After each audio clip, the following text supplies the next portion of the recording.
Now is the time to order a college recruiting video with Varsity Media. College recruiting videos can save thousands of dollars on college tuition and help land a spot on the team. Our videos include your best plays set to music with spot shadowing effects to help you stand out from the competition. Contact Varsity Media today and mention this ad to save 15%. Call 516-403-2050 or email jeff@varsitymedia.net. Varsity Media offers live sportscasts for any event. Our productions include announcers, multiple camera angles, graphics, instant replay, and so much more. Hankinson getting it back. Hankinson going in, dropping it back. The shot of the goal! That's it! That's it! Norton! Pittsburgh, the Class A champions! If you want to enhance your event or make the experience better for your viewers, reach out to Varsity Media today and learn more about our live sportscast. Contact Varsity Media at 516-403-2050 or email ben@varsitymedia.net. Are you a local business looking to advertise? Well, Varsity Media is the perfect place for you. We offer affordable rates both inside our live stream broadcast and through our social media channels. With coverage all over Long Island targeting the 16 to 54 demographic, why not take advantage and advertise today? For pricing and inventory availability, contact us today at 516-403-2050 or email ben@varsitymedia.net. Varsity Media offers live streaming, videography, and photography services for all teams and individuals of all ages. In business since 2010, we are the trusted source when it comes to sports media coverage. If you have a big game that needs to be filmed or live streamed, or an athlete in need of action photography, reach out today and save 15% when you mention this ad. Contact us at 516-403-2050 or email ben@varsitymedia.net. You're watching the Varsity Media Sports Network, the home for New York high school sports. Now is the time to order a college recruiting video with Varsity Media. College recruiting videos can save thousands of dollars on college tuition and help land a spot on the team. Our videos include your best plays set to music with spot shadowing effects to help you stand out from the competition. Contact Varsity Media today and mention this ad to save 15%. Call 516-403-2050 or email jeff@varsitymedia.net. Varsity Media offers live sportscasts for any event. Our productions include announcers, multiple camera angles, graphics, instant replay, and so much more. Hankinson getting it back. Hankinson going in, dropping it back. The shot of the goal! That's it! That's it! Norton! Pittsburgh, the Class A champions! If you want to enhance your event or make the experience better for your viewers, reach out to Varsity Media today and learn more about our live sportscast. Contact Varsity Media at 516-403-2050 or email ben@varsitymedia.net. Are you a local business looking to advertise? Well, Varsity Media is the perfect place for you. We offer affordable rates both inside our live stream broadcast and through our social media channels. With coverage all over Long Island targeting the 16 to 54 demographic, why not take advantage and advertise today? For pricing and inventory availability, contact us today at 516-403-2050 or email ben@varsitymedia.net. Varsity Media offers live streaming, videography, and photography services for all teams and individuals of all ages. In business since 2010, we are the trusted source when it comes to sports media coverage. If you have a big game that needs to be filmed or live streamed, or an athlete in need of action photography, reach out today and save 15% when you mention this ad. Contact us at 516-403-2050 or email ben@varsitymedia.net. You're watching the Varsity Media Sports Network, the home for New York high school sports. Now is the time to order a college recruiting video with Varsity Media. College recruiting videos can save thousands of dollars on college tuition and help land a spot on the team. Our videos include your best plays set to music with spot shadowing effects to help you stand out from the competition. Contact Varsity Media today and mention this ad to save 15%. Call 516-403-2050 or email jeff@varsitymedia.net. Varsity Media offers live sportscasts for any event. Our productions include announcers, multiple camera angles, graphics, instant replay, and so much more. Hankinson getting it back. Hankinson going in, dropping it back. The shot of the goal! That's it! That's it! Norton! Pittsburgh, the Class A champions! If you want to enhance your event or make the experience better for your viewers, reach out to Varsity Media today and learn more about our live sportscast.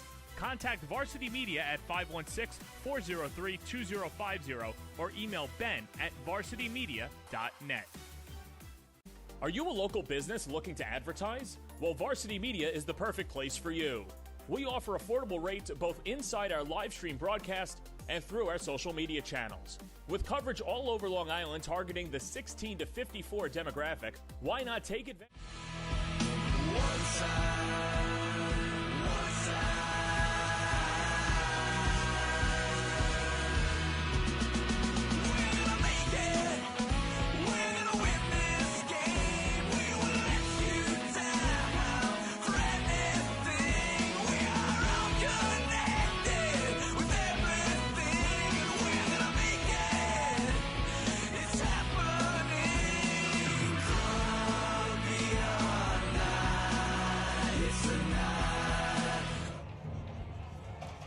And welcome to Batavia, New York, the David M. McCarthy Memorial Arena. Eric Trifthauser along with even Stephen Pies. We welcome you to what is the season finale for your BND United teams.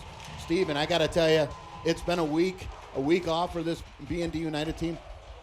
I don't know if you could have planned it any better. It's almost like a bye week here at the end of the season. But to get your legs back under you, no one better than this perennial powerhouse, McQuaid.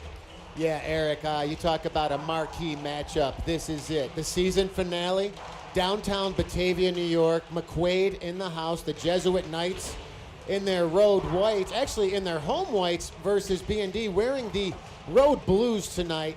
Packed house here today, season finale. Now, for the people at home, does this game mean anything for sectionals? It does not. BND comes in with the number 1 seed. They will play at home in the first 2 rounds, assuming they win the first one. McQuaid, they are, last I checked, are in second in Class A. Pittsburgh ahead of them. So this is really more of the psyche for each locker room here. You got 2 perennial powerhouses going at it today. And Eric, one little stat, this one a big one. No Batavia team has beaten a McQuaid hockey team in over 25 years. Yeah, Steve, listen, we had an opportunity to talk to the coaching staff before the game, as we always do. This is a very well-coached team for this McQuaid Jesuit Knights, and 2 things come to my mind. Puck possession, right, and puck awareness. And we talk about this 50 feet of ice in front of us, this neutral zone that's so critically important, and you got to possess the puck against this team because, Steve, they come around in transition very, very quickly. They almost always have a real man breaking out of the zone, not the proverbial stretch like we see with B&D, but more of a wheel. So he's out in front of that play, and what happens there is your defensemen have to acknowledge it. So that gives them a gap to break out, and they break out quickly. And when they're in your defensive zone, a couple things, Steve. When they don't have the puck, they're very difficult on the forecheck. They come at you hard. They come at you a couple different ways. If they see you're going to go D to D, they're able to do a 2-on-2 and spread it. Or if they're going to go up the sidewall, they'll move back into a 1-2-2 and make it work out that sidewall. So they're very good there. Offensively, if they're possessing the puck, they move the puck extremely, extremely well. They have a knack for making space and finding open space on the ice, and they're not afraid, Steve, to play in that blue paint. And so you have to be aware of where they are on the ice. They're not afraid to play an aggressive brand of hockey either, Steve. They're not afraid to play physical. And when they do that, Steve, you can't get caught up in that game because they're outstanding on special teams. But this BND team, Steve, as you know, is equally as powerful, and they can take advantage of that aggressive play and turn it into opportunities for themselves in transition. So this will be an exciting one. I couldn't think of a better game for this team to be prepared for. Eric, I love the fact that you do your homework. You watch film. You watch tape. He's knowledgeable coming into these. That's awesome. This is, we talked about it briefly, I think, on the last broadcast. Coach Mark Staley, 16 years, 20-game seasons, is at win number 199 coming into this one. 200 wins is astonishing. I think it might put him 12th all time. But he's more concerned about the kids and this club more than that. But that should absolutely be mentioned of all the time, effort, film, you name it. Mark Staley has this team right where they need to be right now. 199 wins, looking to get 200 today. So 17-2 coming into this one. McQuaid 15-4. Now here's the thing. We lost to Pittsford last game. That was a 5-1 final. If you weren't there or didn't watch it, that kind of looks like they got smacked up a little bit. I will tell you, Eric, they really didn't. It was 1-1 after 2. It just kind of got away from them. They came out and scored a goal in the first shift, Orchard Park that was, and then they got like 4 goals on 4 consecutive shots. It just got away. It was a lot closer. So the response tonight is going to be interesting because you and I both know the success of any team, especially hockey teams, starts in that locker room. The response to an emotionally draining loss. It's emotionally draining. They ripped off 16 straight and then lost. And now they're coming home to close out the season against a monster, a powerhouse monster. The locker room, the response will be interesting tonight. I think they get it done today.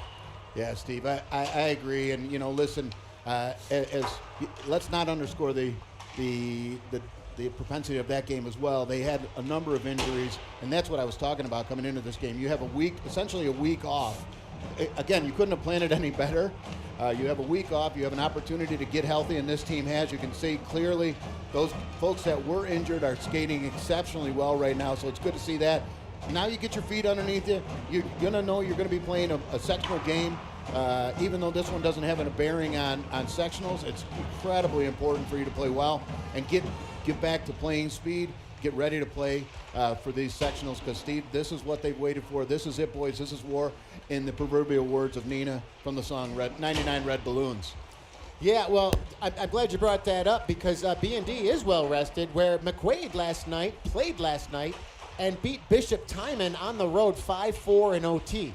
Usually those back-to-back nights, Eric, you look for the third period with the legs and the lungs. So BND certainly well aware of the fact that McQuaid played last night. This team is well rested. They had a great week of practice. And on the injury report, a huge loss in the Orchard Park game was Orion Lama, who really has been the nuts and bolts of the blue line for this team this year. He's back in the lineup. Brady Carney was also out last week with kind of an upper body rib injury, if you will. He's back in the lineup. And Chase Cummings has been fighting some lower back issues, but he's still been playing, and he's good to go as well today. So a healthy B&D squad today in the season finale here at home.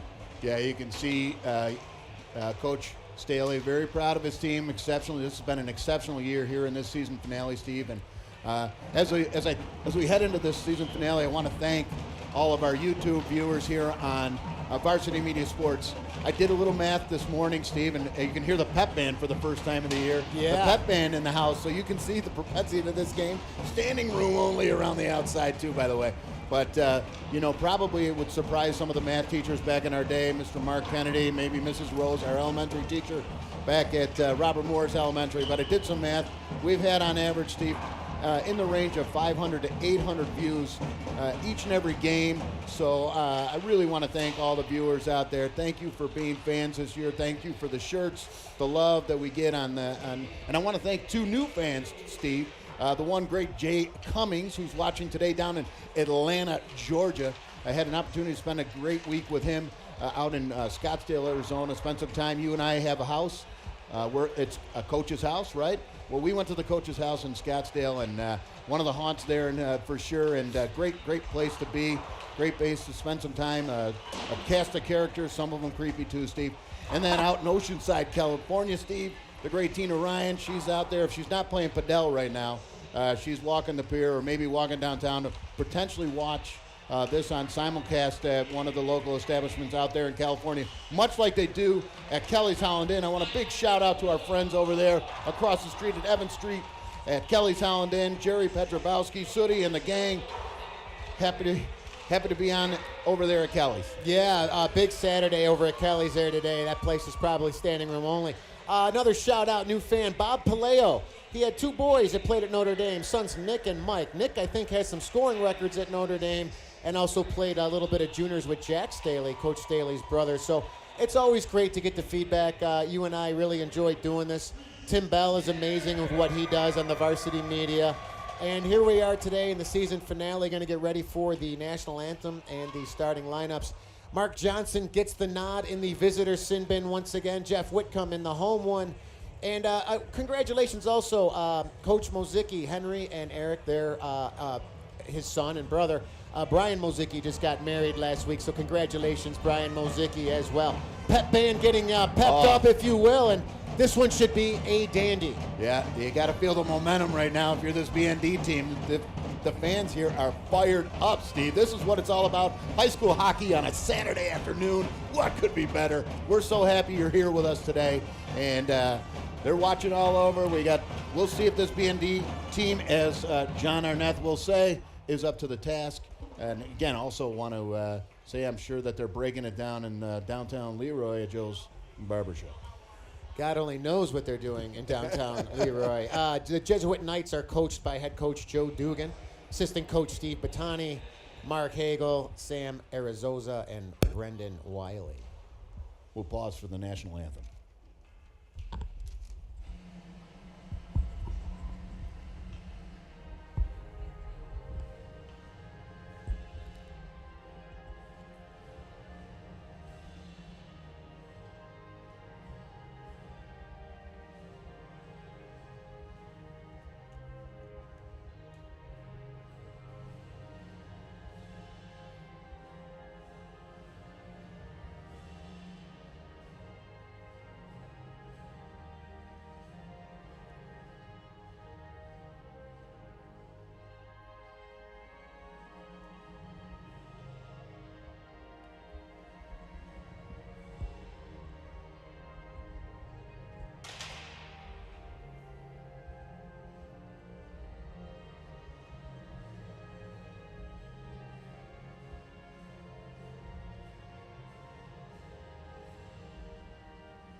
The proverbial tapping of the sticks, and Steve, that was something I never could get buy-in from any of the teams I coached from the Ramparts organization. I always wanted to tap the stick on the Rampart lyric.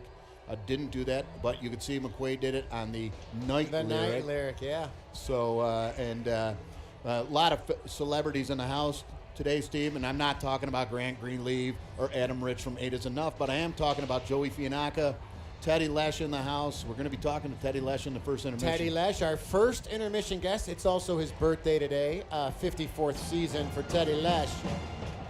In goal tonight for McQuaid is number 30, Owen Salinas. He's 11-2, Eric, with a .898 save percentage.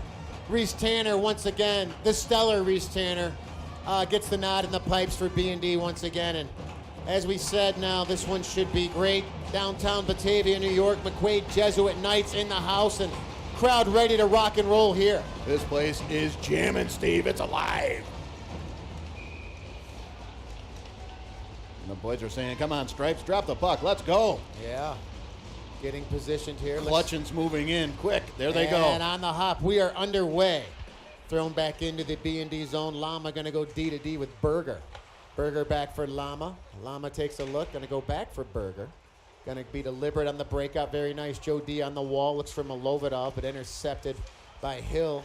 And they'll try to get it into the B&D zone, and they will. But nice intercept by Lama. Lama takes a look. Goes center ice for Milovidov. And Ivan Milovidov now going to get it deep. They'll go make a player change here on the forward line. And coming in hard. Joe D going to find a man. Lama right out in front. He scored! What a goal! Oh, my! Wow, what a goal! Right off the hop. And by the way, Steve, what a massive effort by Joey DeRizio. Oh, that starts with Joe D doing the dirty work in the corner. And a little kind of I hate to say a knuckleball, but just get the puck to the net. Eric, you've said that probably 1,000 times this year. Yeah. And it hit, I couldn't tell if it hit somebody or something, but you couldn't ask for a better response in this one.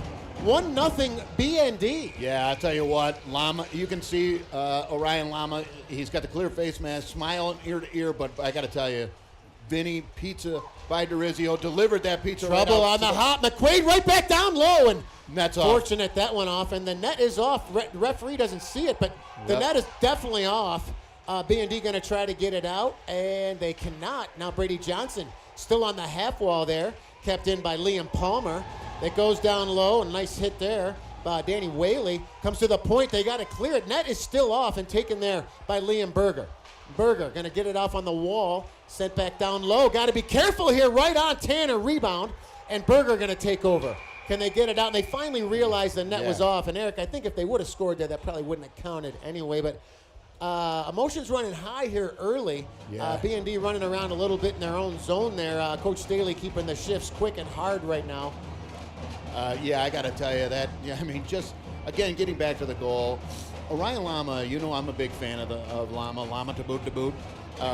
He always seems to be there, just like Jordan Poyer and Micah Hyde. They always, Lama and his defense partner, always there, always calm, steady, good in transition, good in regrouping and transition, but always there right there tonight on the blue line. Steve, put the biscuit in the basket. Yeah, well, confidence is the key, and Orion Lama is playing the most confident hockey of his life. Obviously, huge collision in that Geneva game, and good to see him back. Little whiplash he was suffering from. And Addison Warner, I forgot to talk about the injury report. He had some teeth issues, like a root canal. Ooh. He is in the lineup tonight as well, so good. I know Addison missed a couple practices, I believe, this week, but Addison Warner also, he can play forward, he can play D, so... face off to the left of Reese Tanner in the B&D zone. Milovidov on the draw with Busek. Milovidov wins the draw back for Whitcomb. Whitcomb going to rim around and kept in by McQuaid. Going to throw it back down on the half wall. Now down low. Busek looks for a man and intercepted by Joe D. Joe D so good on the wall. Joe D over the line, getting hooked. And that one's sent back out to the neutral zone where Whitcomb going to throw it right back on. And now Maggio Buchholz gains the line and throws it into the McQuaid zone. Yep. First man there on the half wall, Joe D takes a look. Throws it back down low for Milovidov. Milovidov and his man, number 5, Bavenzi. They jam on the wall. Now Busek gonna get it up on the wall there for number 8.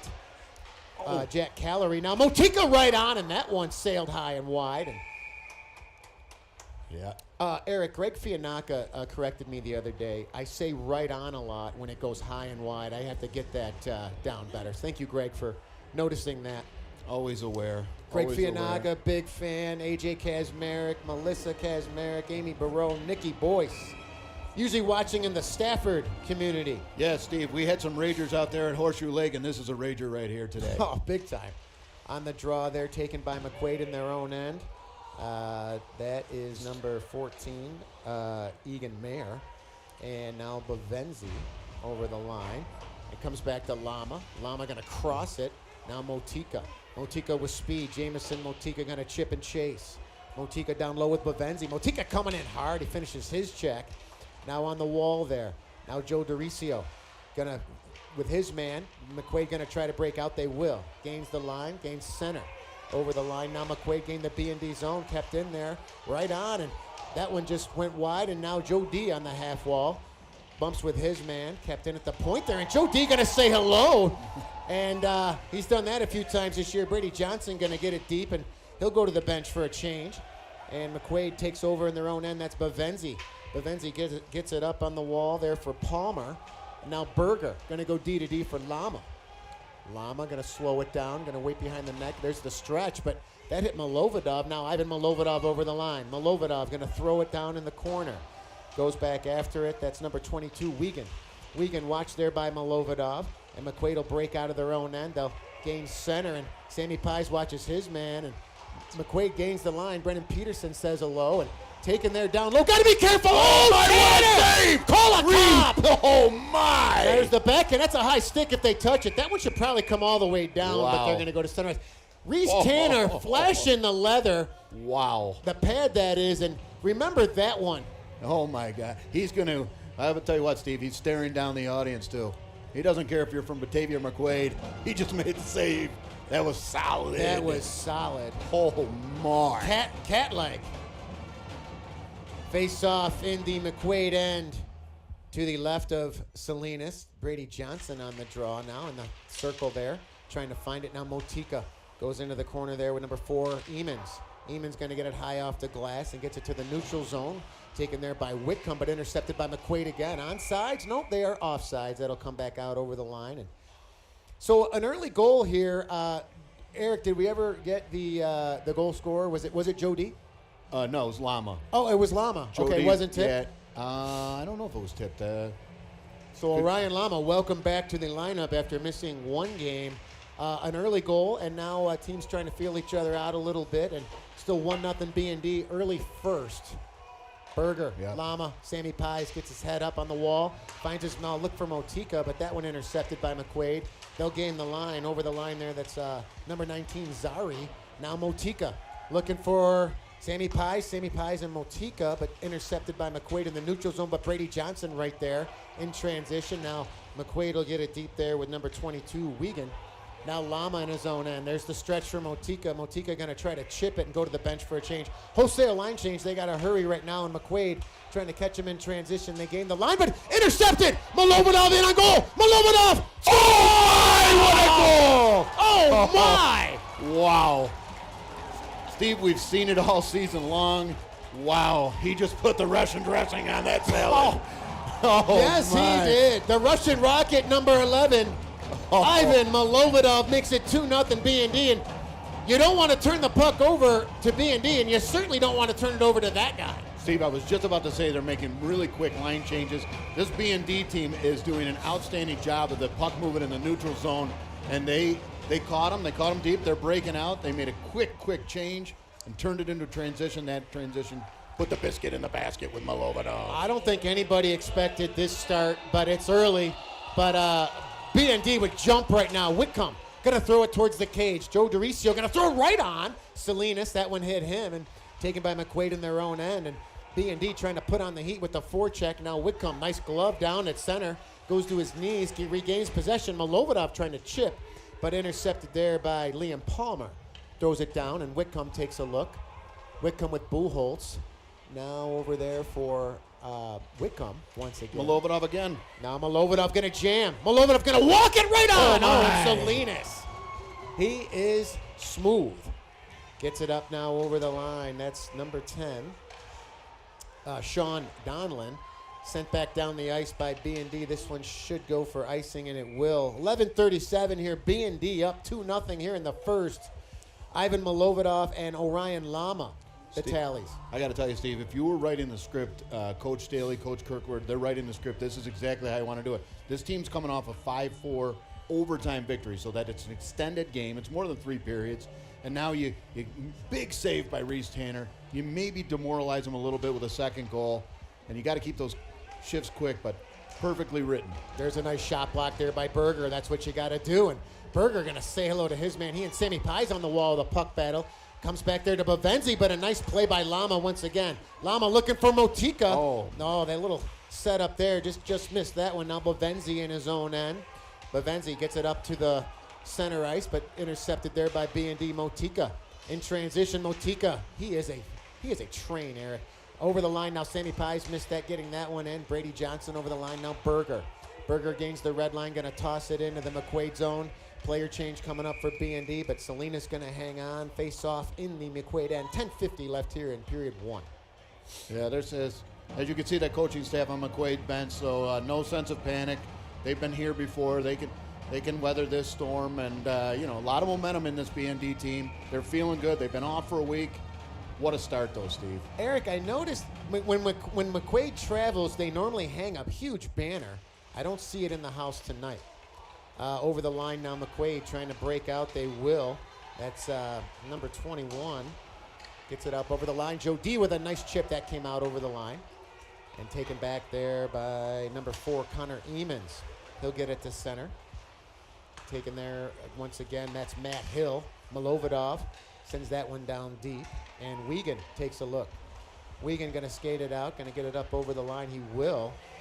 But intercepted by B&D, and they'll just throw it right back down on Salinas again. And a very quick whistle. Salinas was definitely going to play it. No one around him, but the ref blew that whistle quick no problem there with Coach Steele and Coach Kirkwood getting a face-off in the McQuaid end.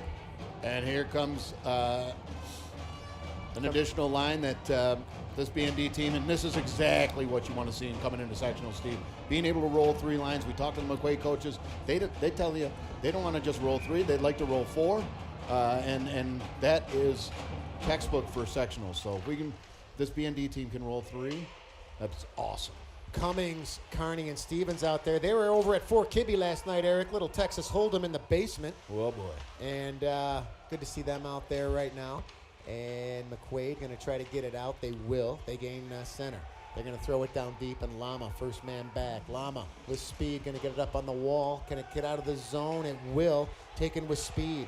That's Will Stevens. Will Stevens over the line, ran into traffic, and that one intercepted there by number 21, Matt Hill. Gains the line. Nice play by Lama. They got to find it. Over on the wall now, kept in. Going to try to throw it to the cage.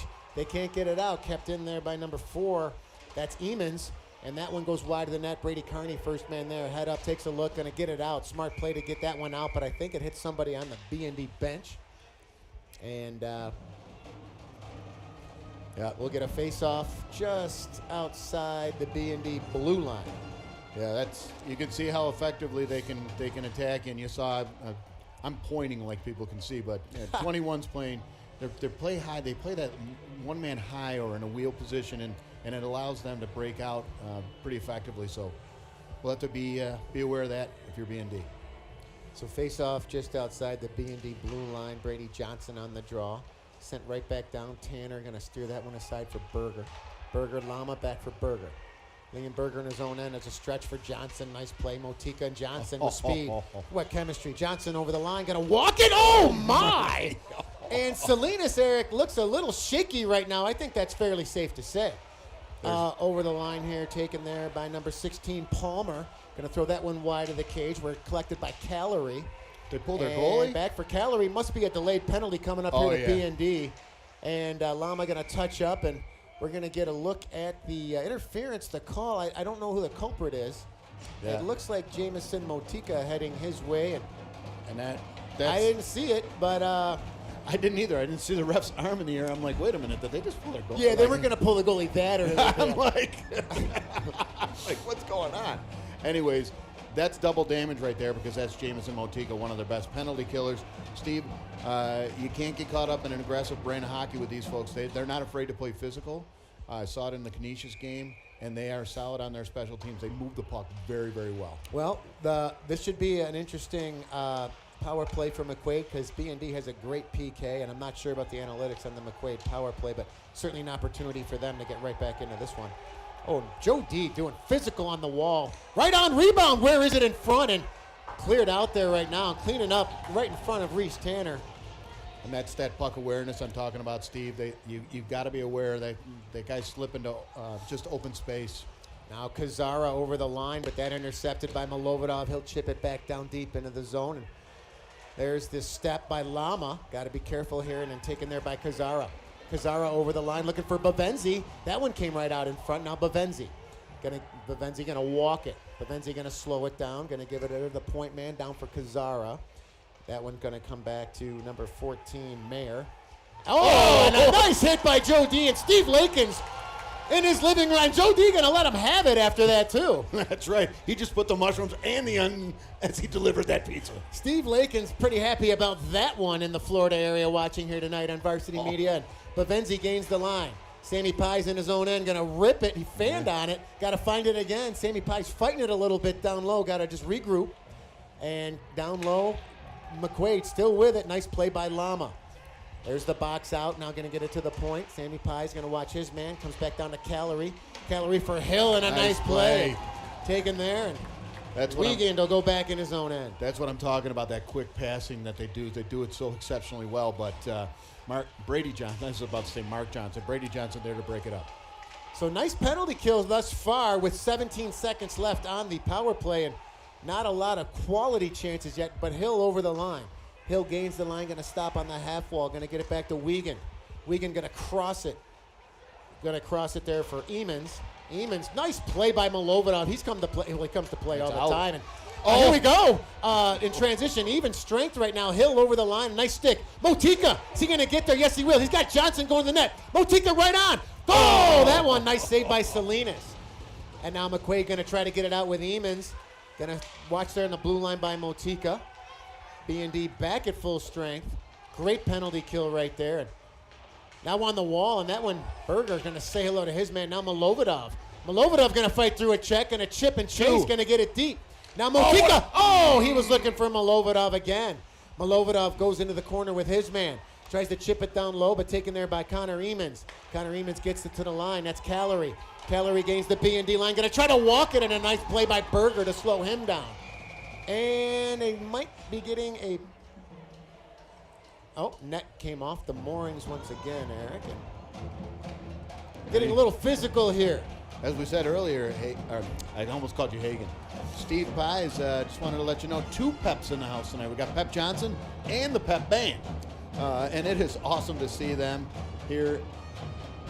It's an exciting, almost like a Friday night in the 80s, Steve, when you had the lineup, Charlie's Angels, 8 is Enough, Love Boat, Fantasy Island. Dallas, we'll be talking Incredible about Hulk.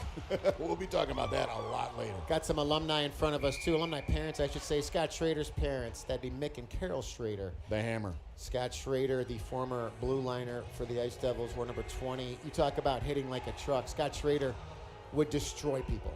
Mm-hmm. Yeah. Some stories about Redfield Parkway with Scotty, but for another time. Lama in his own end, going to rim it for Warner. Comes back to the point, right on, and a nice shot blocked by Berger. But taken there, McQuaid trying to put on the heat. Now on the half wall, Brady Carney going to go there with his man, Jeremy Kuhn.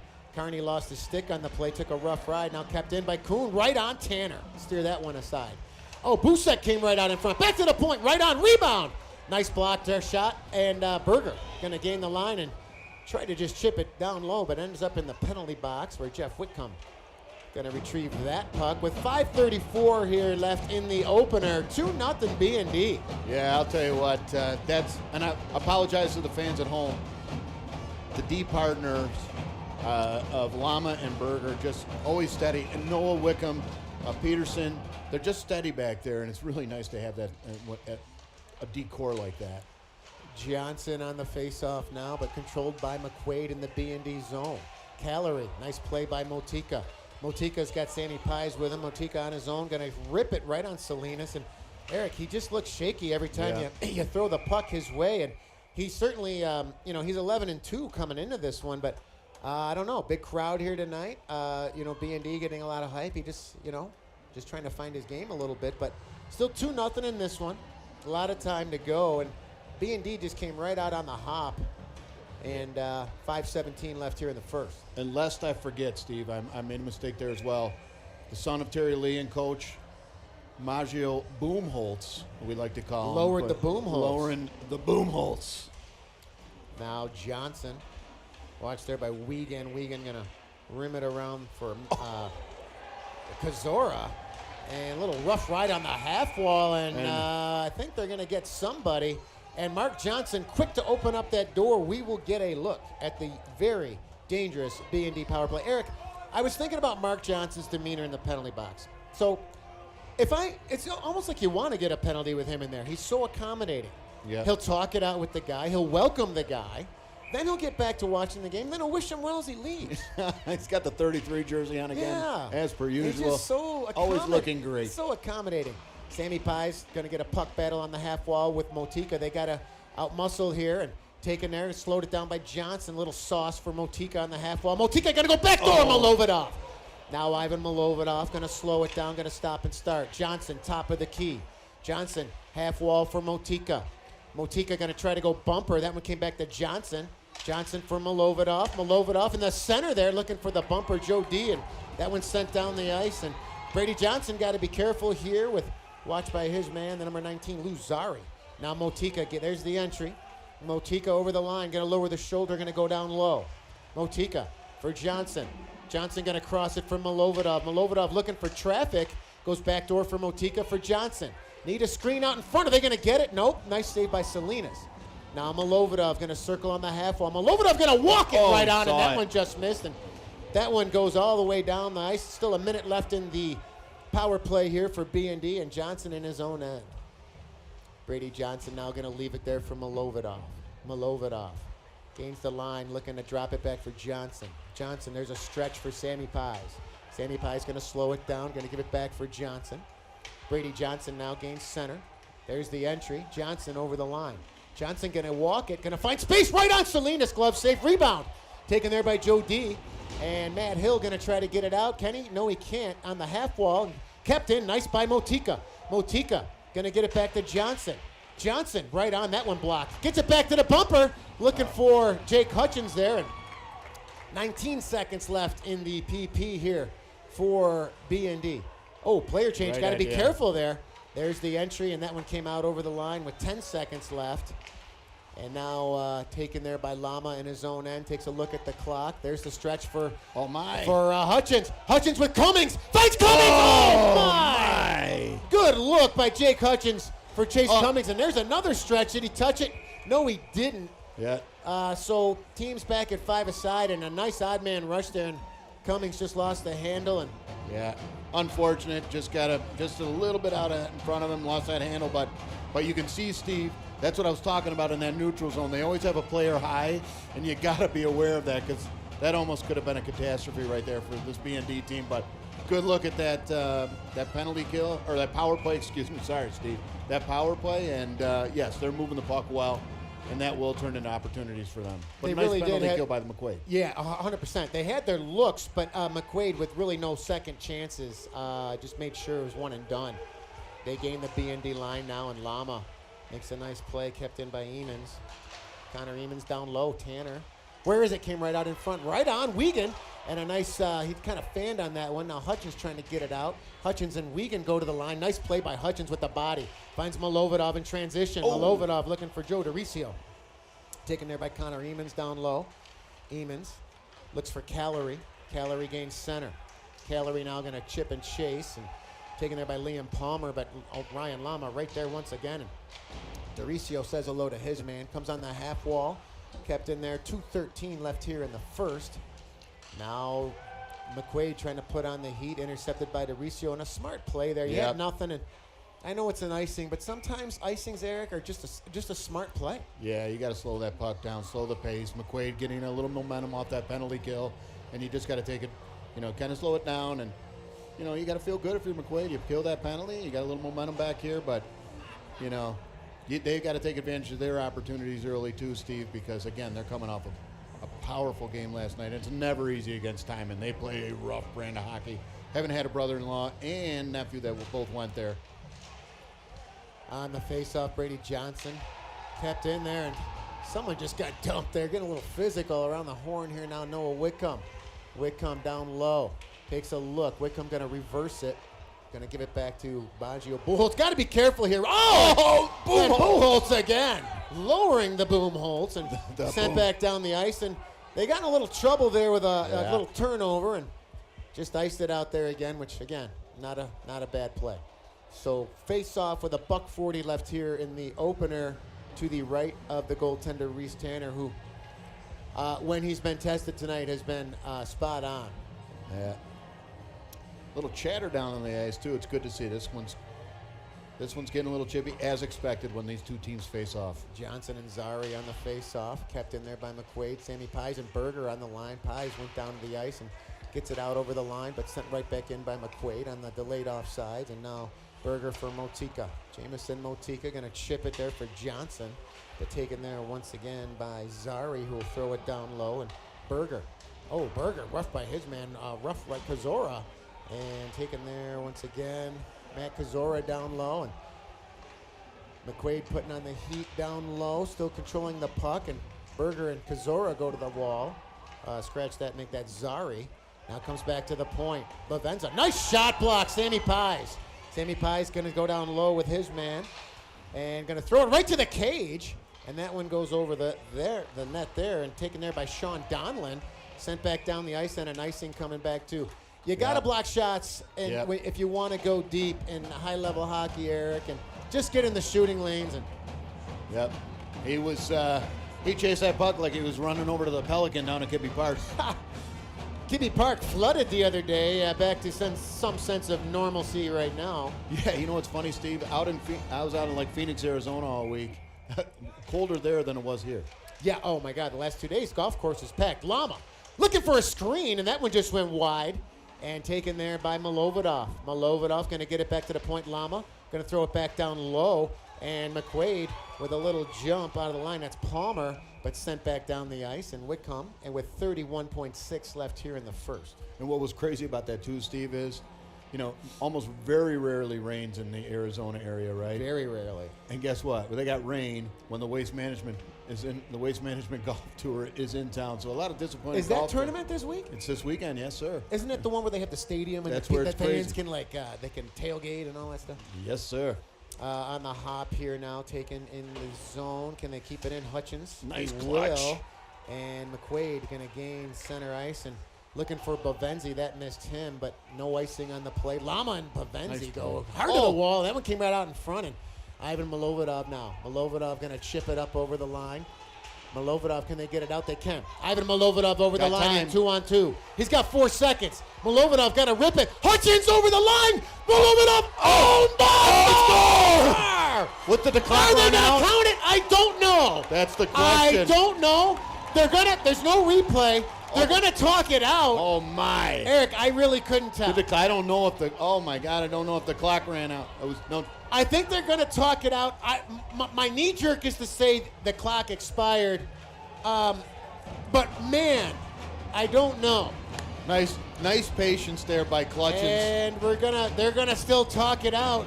Nope. And they're gonna say no goal. And wow, oh my. Yeah, boy, what a goal! Nice patience there by Clutchins to make that puck and get it over to Milovodov. But I'm going to turn it over here to our special guest here for the first intermission.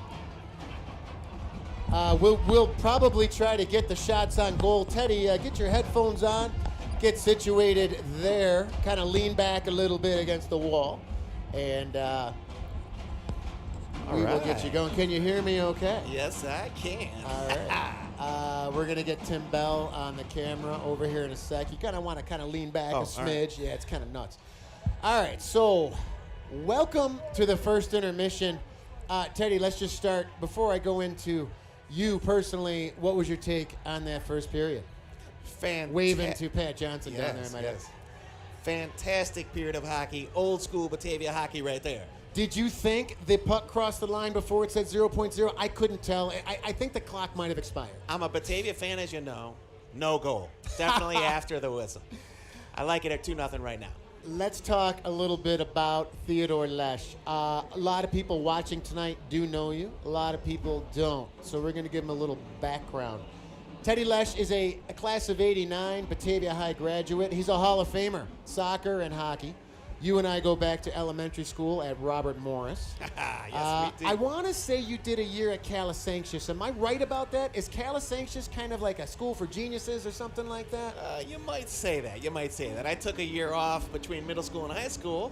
A lot of reasons for that. I'm sure. It was kind of like a Hogwarts year for you, if I'm not mistaken. Precisely. Another thing that should be mentioned today. Today is your birthday. Your 54th season. Oh, man. No place you'd rather be than on the Varsity Media Intermission Report. Happy birthday, first and foremost. Thank you. Great to be here in this famous barn. Been here a long time. You are also, if I'm not mistaken, a day one Gaha guy, along with Eric and I. Were you a Carroll's Flyer first year? That's correct. Carroll's Flyer with Carroll's Mark Flyers. Johnson, who's Yep. in the penalty box tonight. That's right. I was a Dean Gonzalez Ford Mustang. I believe Eric Trifthauser was a Carroll's Flyer as well. Yes, he was. One thing about your family is the Lesh family was really known kind of as a soccer family growing up in Batavia. Your dad, the late Dr. Charles Lesh, brought GASA. What do I mean by GASA to Batavia? Just like there's GAHA, the Genesee Amateur Hockey Association, your dad brought GASA, the Genesee Amateur Soccer Association, to Batavia, where you stood out as a soccer player. You not only were a great hockey player, but soccer became a huge part of your life. You were recruited and got a full ride to Cornell University, unbelievable campus. D1, full ride. And then you went to Europe, and then you played professional for the Buffalo Blizzard indoor team. Talk about that time of your life. Listen, a lot of fun back in those days. I would trade it back right now in a minute. Just a lot of fun. I had a lot of opportunities in my life. I was surrounded by a lot of great people. Starting in Batavia, growing up with you guys, we're still friends to this day. So that's the one great thing about Batavia, the friendships that you made. That's what put you in a position where you are today, those relationships and friendships that you had. So I'm grateful for all of it. And the opportunities I had in my life, I base upon my growing up here and opening up those doors for me because of who I was, based upon who I grew up with, you guys. That's awesome. Eric and I were talking. Remember, we had hockey camps, Can-Am, if you will, and you went to Can-Am, and on your floor at Can-Am was one Adam Rich who played Nicholas Bradford on 8 is Enough. Yes, indeed. Just passed away recently. Oh, I did not know that. Yes, he did. He just passed away recently. But he came in, flew in on a plane. He was on our floor. Yeah. I think Greg Fianacca was there that year as well. I think Eric Trifthauser could have been there as well, too. Yes. Adam times. Rich. Yep. I didn't know he passed away. He was going to be my roommate. I didn't even know who he was. I knew who he was on the show, but I didn't know his name. Yeah. And it was the door panel, Ted Lesh and Adam Rich. I was like, who's this guy? Where is he? He never showed up. He came a day later because he had an entourage with him. Oh, I'm sure. I ended up with another kid from Kamloops. Who knows?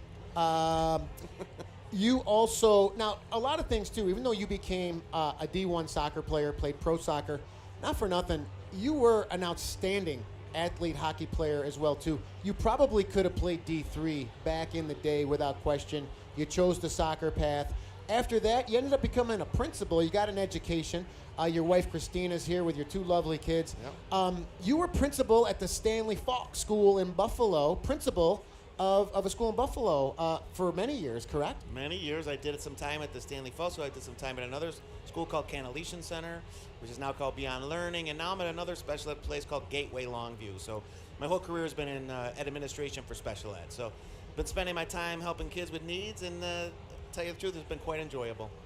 One thing that gets talked about a lot on this broadcast, obviously this team, BND, very special. The first team to ever go 18-2 if they win today, regular season.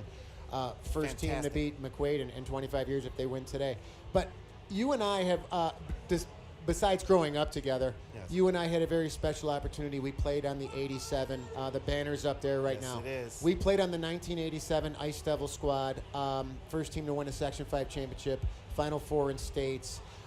There's a lot of guys here. Joe Fianacca, former captain, in the house tonight. Steve Lakin's watching at home. Unbelievable. Jeff Frisbee here today. Unbelievable. Mike Simbita watching. Brett and Brian Warmley watching. Greg Fianacca watching. Tony Graber, Dave Prey, Freddie Graney. Yeah. Reflect on that time a little bit, if you will. That locker room, like Eric and I talk about the locker room a lot. Reflect on that time and how special that year was. Mark Johnson. Listen, I'll tell you what. Again, it was that group of people. We were very blessed to grow up with great families, great people, and we all got along because we grew up together. And then when you put a sport there and you're working for a common goal, we were unstoppable for a while there, and it was fantastic because you grew up with those guys, you love them, and then you're on the ice together, you fight for that guy. So those high school times in that hockey locker room, I always say this. There's not much we can say on air right now that would not send us That to... would be 100% right, correct. That would send us to some type of possible consequence. But I would also say this. I'm so happy we grew up without cell phones and video phones because some of the stuff that happened on the bus in the locker room, I'm going to tell you what. Yeah, those were special times. What is your take? Would you say that the game of hockey in general, present day, is in a renaissance period? Would you say hockey is the best it's ever been, to your knowledge, as far as you and I grew up in the 80s with the NHL? I mean, there were fights in the stands and everything. Yes. The game is so skilled right now at all levels. You're seeing it here tonight, 2 elite high school teams going at it. Fantastic. Where are you at with the game of hockey right now? Love it. Love it. Grew up with it. Love it. This is the first high school hockey game I've seen live in person in quite a while. Really impressed with the level of play. These teams are obviously very well coached. We know the Batavia coach is going for a record tonight, which is fantastic. 200 wins. 200 wins. He's at 199 right now. Phenomenal. Also a phenomenal player back in his day. Oh, yeah. But I can tell you this. The level of play is fantastic. The way they're moving the puck, stick to stick, the way they're hitting, the way they're moving the puck, they look like they're well coached, and they're doing well. So I'm impressed. I'm very impressed. Not as good as we were back in the day. Well, there's still arguments on that. But they're pretty good. you and I are diehard Bills and Sabre fans. We are mental diehard Bills and Sabre fans. Rick Jenneret, myself, you, and Eric. We plenty more coming up in a moment. We have such a history. You're one of my favorite people. There are so many people watching you here today. Happy birthday again. I'm going to turn it over to Eric Trifthauser, who has a couple questions for you to close this interview out. So I'll hang on. Teddy, it's great to see you, and happy birthday, my friend. Appreciate you. Hey, quick question for you. I just wanted to close out the questioning. I knew Steve was going to talk to you a lot about your personal and professional accomplishments, and you should be extremely proud of that, Steve. Or Teddy, for sure. Yeah. But where do those things rank on, if you look at a scale, where would those things rank to being the first person conceivably in New York State, definitely in Genesee County, to owning the IntelliVoice system? Listen to me. My father, God rest his soul, he was ahead of his time with technology. We had Intellivision before everyone. We had we had a TRS-80 Radio Shack computer. Oh yeah. So yes, Intellivision with IntelliVoice, B-17 bomber. Fantastic game. Many hours spent on that original system in television. Fantastic. There was the pool in the pond. We were the Intellivision folks. There was the Atari people. They were playing Asteroids. We were playing Astro Smash and Star Strike and Utopia and hockey. Oh my gosh, that's so much fun with the Intellivision. And yes, you were way ahead of the game. Steve had the laser disc, which was huge. But yes. But Teddy, man, what an awesome opportunity to have you up here with us. We're extremely proud of you and what you've done here. It's my pleasure to be with you guys, the man. legend you left behind, Pickthorn Drive, and SNL at Robert Morris. We never forget about that. I always bring that up to Stevie. Fantastic. But congratulations. Happy birthday. Thank you, guys. Love you guys. Thank you so much. Appreciate you having me on, and good luck the rest of the way. Appreciate you guys. Thanks a lot. Thanks.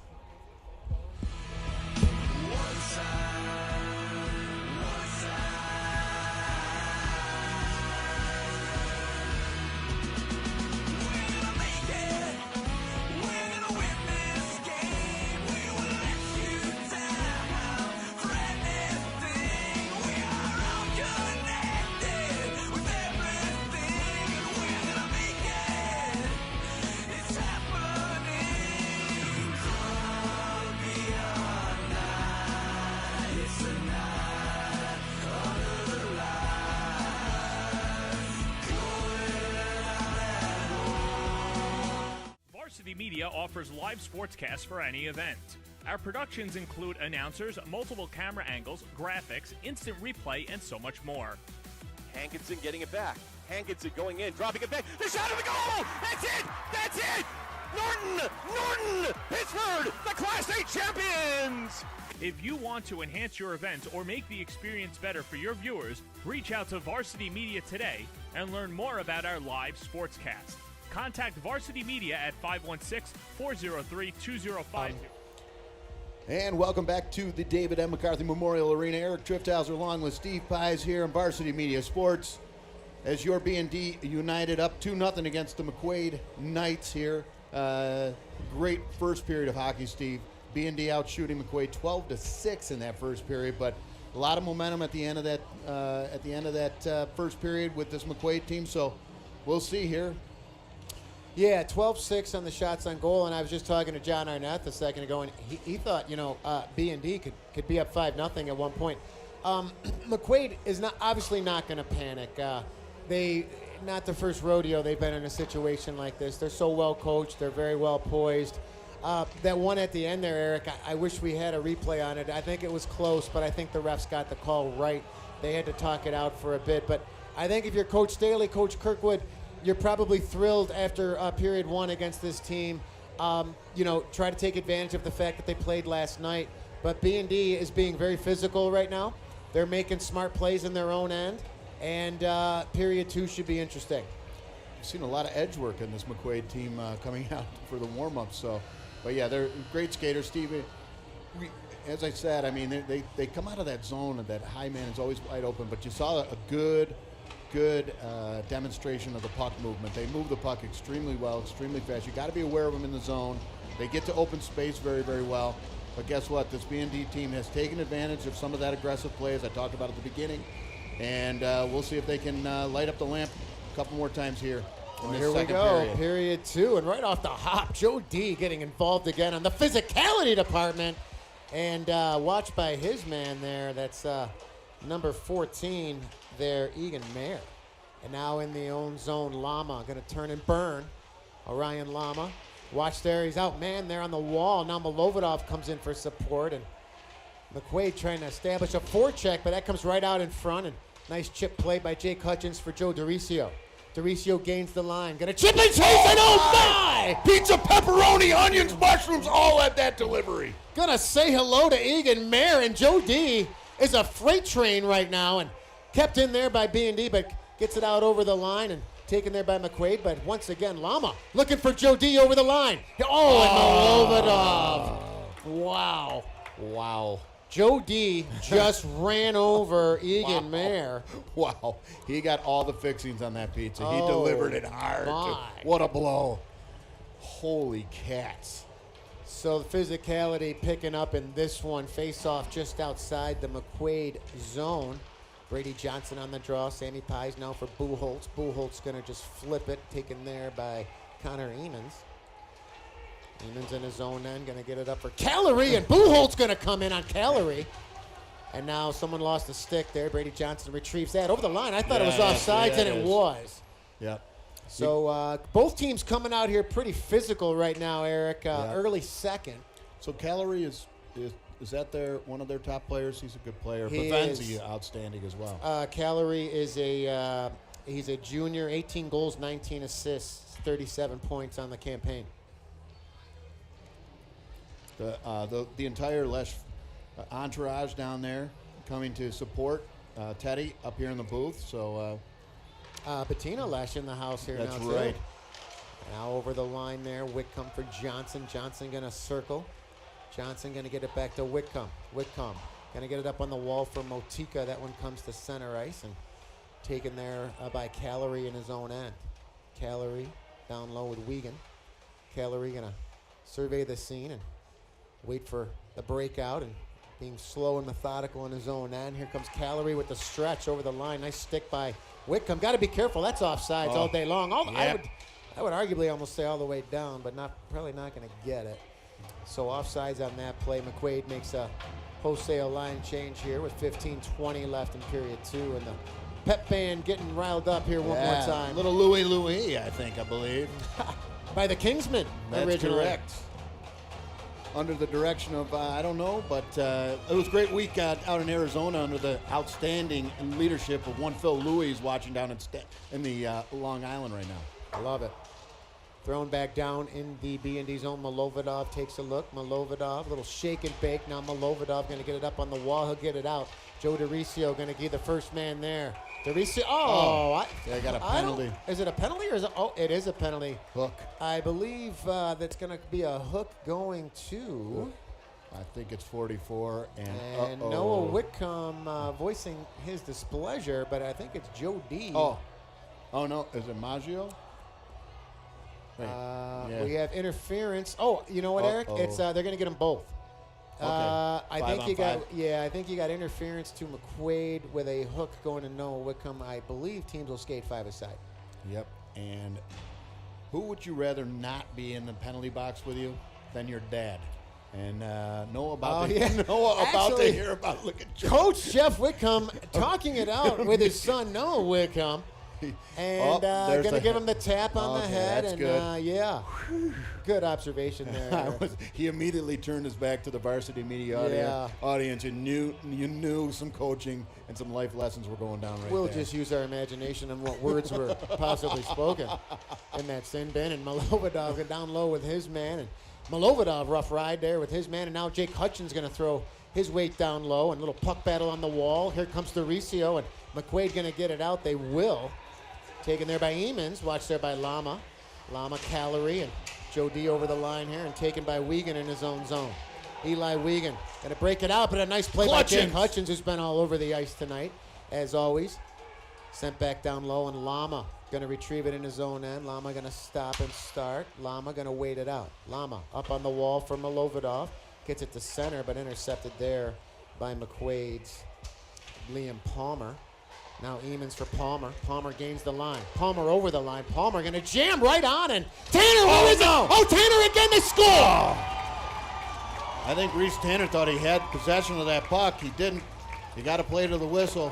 I think he did too. So it was a great save, and then it looked like he was going to swallow up the rebound. It kind of hopped on him, and McQuaid right on the spot there, and 2-1. And Eric, I don't know, was it 2-0 lead always the worst lead in hockey, or is it 3-0? I can't remember, but McQuaid right back in it with a goal there. And I'll tell you what, Steve, this is a question you ask yourself often, excuse me, a question. Something we've said often over the course of this season, and that is, this next goal is tremendously huge. So. Oh, huge. So we'll see the response after this one, taken there by McQuaid in their own end. And taken up on the wall there, that's Hunter DeProsa. Gets it out over the line now, back for DeProsa. Now Sammy Pies recovers in his own end. Gonna give it back to the D-man, Lama. Lama gonna cross it for Berger. Berger gonna skate it. Berger finds Brady Johnson for Motika. Jameson Motika, that one comes back out the center where Lama retrieves it and throws it right back down into the Knights zone. Taken there by Connor Eamons. He's watched there by Sammy Pies with the forecheck. Sammy Pies and Eamons on the half wall there, taken there by number 6. That would be Jack Ralph. He'll throw it down low. And Berger on the wall. Got to be careful here. McQuaid almost got too many men on the ice. Now, Lama going to reverse it for Berger. Berger for Pies. Pies going to backhand it out of the zone. Finds Johnson in speed. Brady Johnson with speed over the line. Johnson going to throw it out in the middle. Looking for Motika. Can they keep it in? Yes, they will. Berger going to throw it back down low, looking for Johnson. Johnson, first man there. He's watched there by Kazara. Johnson and Kazara go hard to the wall, and Brady Johnson still moving his feet. Oh, my. Gets it out front, looking for Berger. Berger going to throw it back down low. Little puck bounce right out in front, and Hutchins just missed that one. Now Johnson on the half wall, kept in by BND. Johnson trying to scissor with Hutchins. Comes up on the wall. Lama going to step up from his D spot, and he takes a rough ride. And intercepted there by Zari. And Jake Hutchins with a great back check there on Zari. Now Joe DeRicio regains, collects, gains the line. Gets knocked down, but Joe D gets back up and finds Milovidov. Trying to stick handle through Zari. Zari over the line, going to drop it. Milovidov, nice back check. Now Milovidov gains possession down low. Watched by Zari. Falls down. Now Berger. Berger and Milovidov intercepted by DeRicio. Joe DeRicio gets it out over the line. Watched there by Kazara. Kazara and DeRicio tangle, and it looks like a hook, and I think Mark Johnson might be opening the door, and we'll get another look at the power play, unless they got them both again. I think they did, Eric. I think, no, they didn't. So pivotal power play opportunity coming up here with 12-12 right now in period 2, and B&D about to go to the power play. This is lethal. This is such a big thing. It's going to be massive as we get to sectionals here, Steve. So let's see if they can put the biscuit in the basket. On the hop there, another face-off one. So key on power play, face-offs. Milovidov gonna throw it right to the net, looking for Sammy Pies in front, right on Pies. Nice save there by Salinas. Now Johnson, top of the key. Johnson gonna get it down low for Motika. Motika very patient. Motika back up top for Johnson for Motika. Motika gonna walk it, gonna throw it right out in front for Pies. Sammy Pies on the wall there. Nice gonna play. Keep possession with Milovidov. Down low for Pies, little sauce now, but that comes back to Milovidov. Milovidov top of the key for Johnson. Johnson gonna get it right on, rebound. Salinas with a nice save through traffic. Now Joe D and Sammy Pies trying to collect it there, but sent down the ice by McQuaid, where Tanner gives it to Milovidov. Milovidov going to turn around, and got to be careful here, and Motika regains, and he'll slow it down. Now Jameson Motika gets it up on the wall, but that one intercepted there by Zari. He'll throw it back down low with 1 minute left in the power play for B&D. Now Sammy Pies over the line. Pies looking for the entry. He'll find it. Gets it off to Joe D. Joe D back for Motika. Intercepted there. Got to be careful here. McQuaid over the line. That's Whaley. Whaley trying to walk it, but nice play by Milovidov. Here's the shake and bake. Milovidov, stretch for Motika. Motika over the line. Waits, stops. Gonna cross it. Yeah. Looking for Pies. Milovidov right on. Salinas save rebound. Where is it? It's free. Still free. Oh my. That puck was still free. Salinas looks like he's settling in. Looked a little shaky early, but swallowed that one up. No second chance with 32 seconds left in the power play. And the face of Pep Johnson said it all. He was very disgruntled right there because that puck was sitting free. So, Salt and Pepper Johnson. Oh, I like that. So 32 seconds left on the power play. Face-off in the BND zone. Right off the hop there.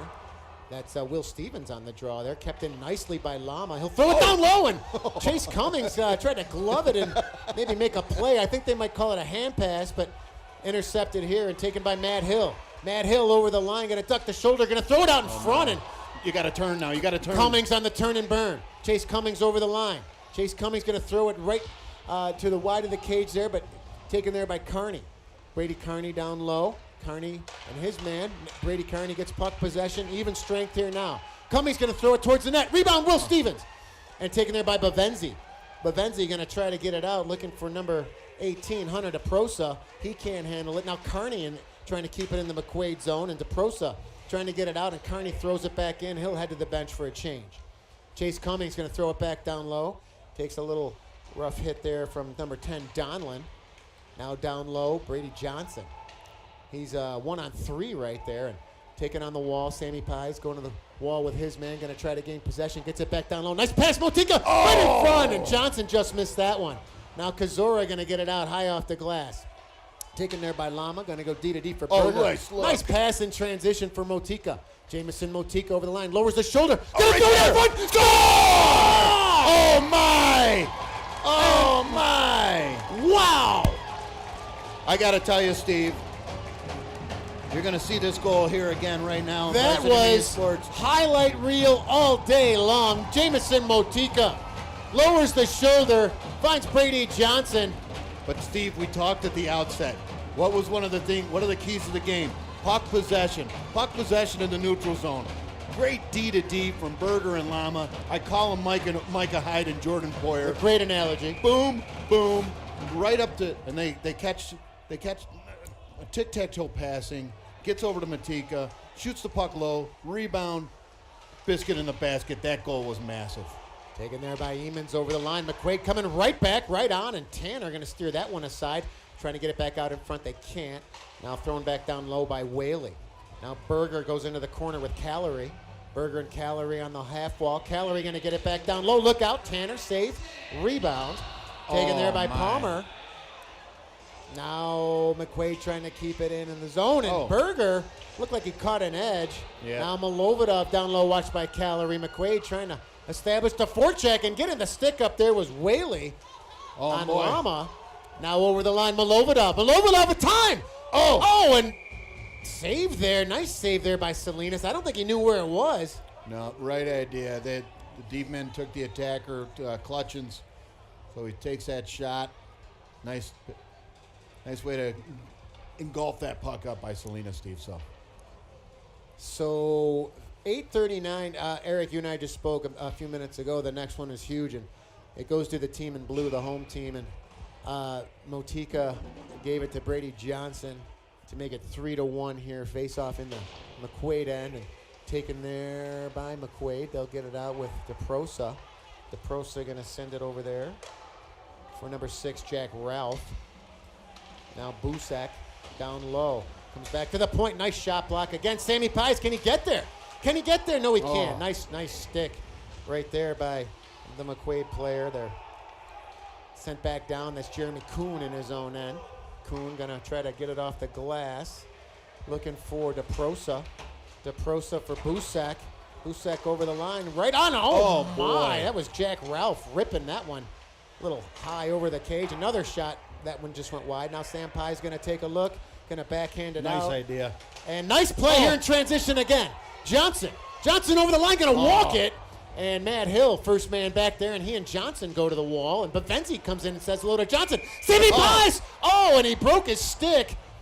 I'm not sure if there's a warranty on that one, Aaron. Someone's got some money to spend now. Even Stephen Pies, my partner in crime. That is a good solid $270, $300 right there. Oh, no. Well, Well, looks like someone's getting a part-time job. I don't think the goal would have counted because there was a whistle. There's a penalty. I think McQuaid might have touched it before he tried to one-time that, but I didn't. Sammy Pie's going to go get some new lumber, and we're going to get another look at the power play, which this one, huge, this power play here. On the top there, controlled again. Another face-off win, but came outside the line, and Motika going to slow it down. He's going to scissor with Johnson. Going to find Malovidov. Malovidov going to throw it down deep. First man there, Joe D goes into the corner with Wiegand. Joe D and Wiegand down low and taken there by Emons. Emons, nice play to get that one out and sent all the way down the ice where Tanner is going to leave it there for Brady Johnson. Brady Johnson, kind of the quarterback on the power play all year long to some extent. There's so many good players on this power play, but it just seems like it starts with him. And now Motika looks for the entry. He'll find it. He'll throw it down low. First man there going to be Sammy Pies. Reads the play, and number 9 just skated over that one and another clear outside the zone. Right idea. And Tanner going to leave it there for Ivan Malovidov. Malovidov with speed. Malovidov over the line. Malovidov gains center. Malovidov little look off. Malovidov going to walk it. Malovidov going to slow it down and going to find Joe D. Joe D going to give it to Johnson. Johnson back for Joe D. And got to be careful here. Calorie and Joe D. Calorie in on all by himself. Calorie. Oh! Reese got the PC. Big save by Reese. Remember that one. Oh, my. Oh, my. Oh. And that's how you bail your team out. That's huge for Reese Tanner. I know the Orchard Park game got away from him a little bit, but he's been solid all night. And a timeout here by Coach Staley. Going to just talk it out because they realize they still have 51 seconds. I love this timeout, by the way. Yeah. There's still 51 seconds left in this power play, which is a lot for BND. And Reese Tanner there with a huge save on Jack Calorie there on the shorthanded breakaway and all alone. So they're going to try to reset a little bit, kind of calm it down a little bit. It's all about the entry and the setup and the formation. It's a 1-3-1. And no more, transition, turnover. I'll tell you what. Actually, what I'm realizing right now, Steve, is that Joe D is actually looking up at us, probably looking for some coaching for Varsity Media Sports, coaching staff up here, but immediately realizing he needs to look over at Coach Staley and Coach Kirkwood. So Divine Grimshaw looking in from afar, along with Eric Mozicki. So this is a big opportunity as we hear the pep band rocking it one more time. I got to play in an alumni game last Sunday night, Eric. Raised some money for Batavia City Schools, about $2,500. A Notre Dame alumni, Batavia alumni, some teachers, some faculty. Great job by Robbie Nichols, Mark Witt, Matty Gray making that happen here. They got a liquor license for the day that day, so big crowd on hand. Oh, boy. And great. We won that game. The white team beat the blue team 7-6 in a shootout. Devin Grimshaw with a goal in that one. Divine. Always looking good, too. Hey, I wonder, did Scoots make the game today, or is he at home? He's at home. I talked to him on the phone. He did make the Orchard Park game, I will add. Right on, and that one just went wide. I said it again, Greg. Sorry about that. Sammy Pie's in his own end. Going to slow it down. Going to give it to Malovidov. Little chip play, and nice play by Joe D. and Brady Johnson. But again, McQuaid trying to play a little formation here and not allowing the entry right now. And Sam Pie's going to slow it down in his own end with 30 ticks left in the power play. There's Motika. Motika in his own end. Going to get it off the wall. Got to get your head up there. And here we go. Brady Johnson over the line. Going to stop and start.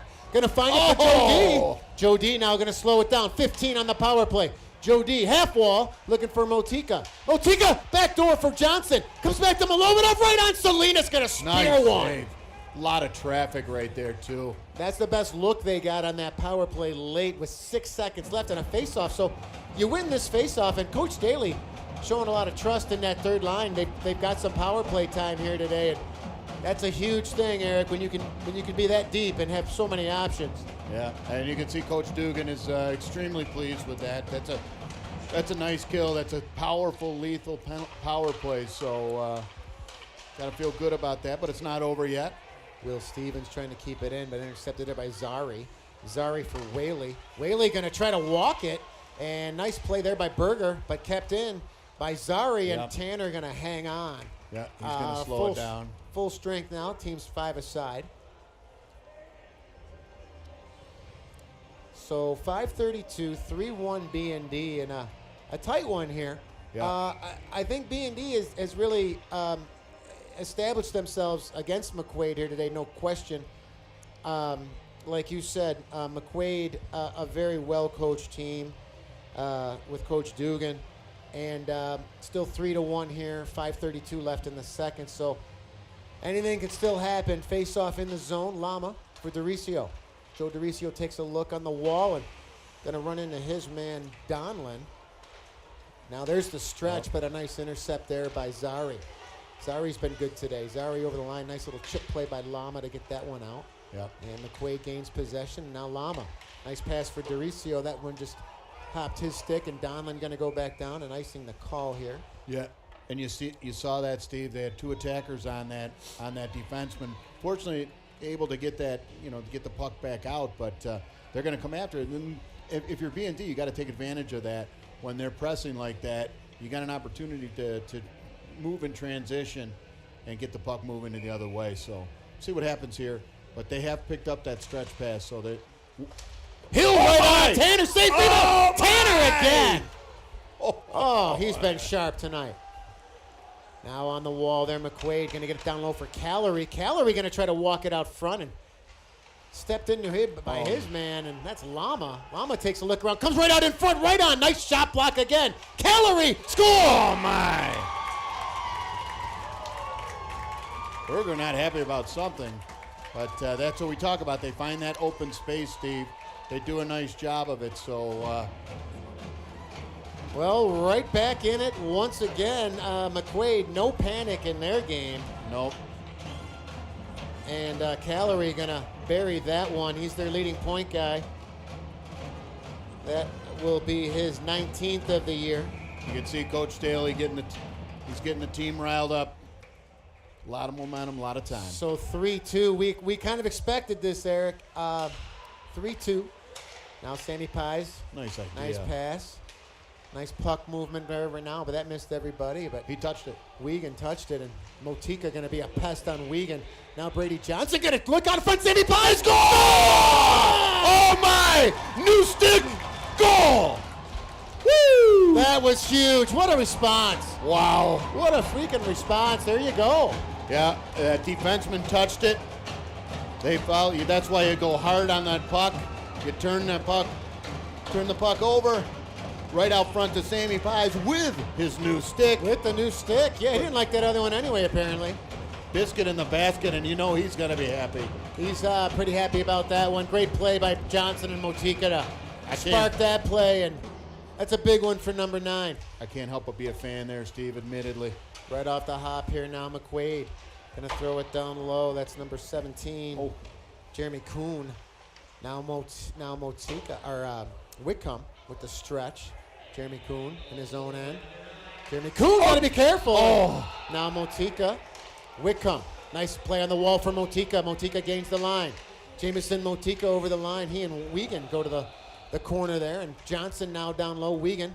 Nice play on the wall there. And they get it out now with DeProsa over the line. And coming out now, Maggio Buchholz and DeProsa go down low. And now Whitcomb, good stick for Joe D. Joe D, good outlet for Motika. Motika, nice play by Wiegand. And taken by DeProsa. Busek going to go to the line, and now Motika down low. Jamison Motika going to rim it for Dericio. Dericio gains the line and missed that one, and Wiegand recollects in his own zone. Takes a look, stops behind his net, now looking for the breakout. Going to get it up there for Calorie. Jack Calorie gains the line. He's 1-on-3, and B&D really closing defensively right now, not giving McQuaid a lot of space. There by the McQuaid bench. Kept in at the line. Bavenzi going to throw it down low, but intercepted there by Whitcomb. Whitcomb, there's the stretch for Milovidov, and they could have had an odd man rush there. No icing on the play. Goes in there with Emons. Jake Hutchins now there for support. Going to throw it down low, and Bavenzi takes it down low. Bavenzi gets it up on the wall. Taken out there by Calorie. Calorie gains the line, but intercepted by B&D. But Emons recollects and hits the B&D line, where Lama goes in the corner there with Hill. Taken by Jake Hutchins. Nice play to get that one out with 2:43 left in period 2. Now Joe DeRicio and Eamons. Eamons going to slow it down. Going to inadvertent pass there, and Joe D going to throw that one down low, and a wholesale change here coming up for BND. Taken there by Hill in his own end. Hill going to get it out for Calorie. Calorie, nice play. Kind of a lucky play, but a nice play over to Palmer, and that one goes high and wide, and little Jedi mind trick with the stick there by Jack Ralph. And meeting of the minds behind the net, and wow. Cooler heads prevail with a face-off coming up here in the B&D zone. Yeah, wow, what a what a pass out of the air right there by Calorie, and turned it into an opportunity, and Reese Tanner was there to meet and greet him. Little back and forth here right now. Yep. So face-off to the right of Reese Tanner, Brady Johnson on the draw here with Danny Whaley. Whaley and Johnson. Taken there, controlled by Whaley. Whaley going to throw it down low for Kozora. Kozora, rough ride by Lama. Kozora looking for Whaley. Whaley now going to throw it right in front of the cage. A nice shot block there by Berger. Berger and Kozora down low. Now Kozora going to walk it, going to throw it back down. There's the cycle, but Berger and Whaley go down low, and taken there by Lama. Lama head up. Good stretch for Sammy Pies. Sammy Pies, nice. good pass for Jameson. Oh, nice little transition there, but Bavenzi comes out of that one, and Zari now for Whaley. Whaley gains the B&D line. Motika without a stick, and he'll go to the bench for a stick. Actually, he'll go to the bench for a player, which will be Jake Hutchins, but icing the call on that one with a $140 here in period 2. Wow, nice play there by Sammy Pies. This new stick, what's going on? That thing's a lethal weapon. He got him from Brady Johnson, who has probably a plethora of sticks with his Roco team and his high level of hockey that he's been playing for so many years. He's got to love that lumber. Yeah, Eric, the sticks, you and I'm I talking talk about the stick. The sticks have changed so much over the years. It's crazy. I don't even know about technology anymore. Golf and hockey, for that matter. Yeah. Speaking of golf, your Tuesday night Leroy League, when's that starting up? Can't wait. Not soon enough, Steve. Excited about. Got an opportunity to be in the T.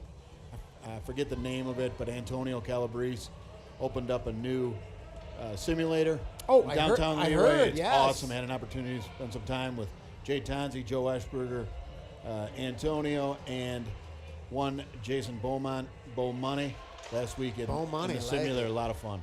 That's awesome. Oh, Malovidov, nice little transition. Oh, and again, and McQuaid finding it out of the air. Hutchins over the line. Hutchins going to jam. Oh, rebound. Oh, nice save by Salinas. Right idea. There's the point. Lama going to walk it for Berger. Berger going to throw it down wide of the cage. Collected there by Wiegand. Wiegand gets it out over the line where Lama. He'll retreat in his own end. Takes a look over the shoulder. Got the Prosa.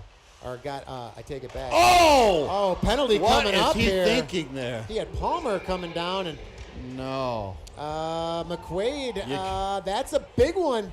Yeah. Late here. What if you're Coach Joe Dugan? You got to think. What are you thinking? Liam Palmer. Who did he take out there, Eric? Reese Tanner. That's what I thought. Yeah. I don't know if Reese got in the way, but it sure looked like he went and just jacked him. And Bill Berger down low talking with Reese Tanner, like, hey, stand your ground there. So, wow, I guess if there's crunch time for McQuaid, it's right now. Power play now down low. Sammy Pies going to slow it down. Gets it for Motika. Motika going to cross it for Johnson. Johnson goes right out in front, rebound. Oh, and Sammy Pies took that one on the leg. He's laboring a little bit, but seems to be okay. Here's Malovidov. Ivan Malovidov takes a look. Ivan Malovidov going to cross it. Finds DeRicio for Johnson. Johnson for Malovidov. Malovidov for Motika. Motika goes right out in front, and that just eluded everybody. And Sammy Pie's going to skate to the bench. He's hurting. Yeah. Now Johnson in his own end with 21 seconds left. Going to leave it there for Motika. Motika for Malovidov. Malovidov makes one man miss. Gets it over the line. Little sauce there for Johnson. Johnson, nice play for Motika. Motika going to rip it, and Salinas just blockered that one aside. 5 seconds. Can it get through? Oh, rebound. Got one more chance. One. And, came out in front, and that'll do it for period 2. So A 2-0 lead after one and a 4-2 lead after two here for BND. And third period should be very entertaining in this one. 4-2 BND. We'll get the shots on goal from Coach Henry Mozicki soon. But, Eric, I think if you're the BND coaching staff has to be pleased after 2 periods of this one at home. Yeah, and that period, McQuaid out shooting BND 11-9, so that gives us some total of, let me do some math here, Steve. I always 12-9, we got 21 and 17 overall, but a great period of hockey there by both teams. You saw that this McQuaid team settled in, feeling comfortable, but BND answered. New stick, new lumber in the hands of one Sammy Pies, and guess what? He puts the biscuit in the basket, makes it 4-2, and you got to feel good coming into that third period. But and also, Steve, listen, you can't take away the impact of playing a game last night. So if you're BND, you're feeling good about where you're at here too. Well, that's what it is. Typically, when you're playing those back-to-backs, it's usually the third period that really the other team wants to focus on. So if you're Coach Staley, Eric, what do you do here? Is it just quick and hard? You're gonna have an abbreviated power play here for a minute and 2 seconds there. So you get one on that power play, then maybe you start to trap a little bit. I don't know, but you still have to respect McQuaid no matter what the score is. They're a very dangerous team. They're well coached and they're poised. Yep, he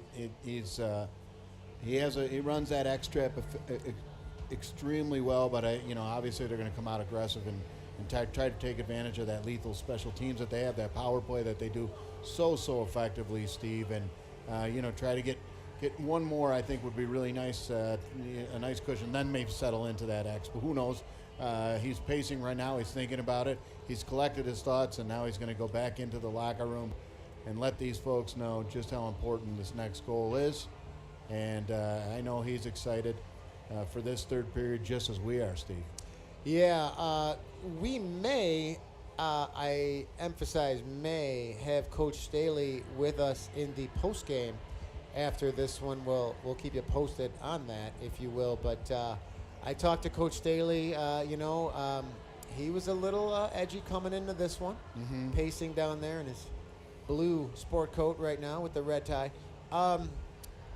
Looking for win number 200 again. You can't really belabor that enough. I know he's not too concerned about that, but he's 1 period away from that with a 2-goal lead. So getting ready for sectionals. Obviously, that's the bigger deal right now, without question. But to close out a very special season thus far, which still has a lot to go, would be huge today to get a W against McQuaid in your own building.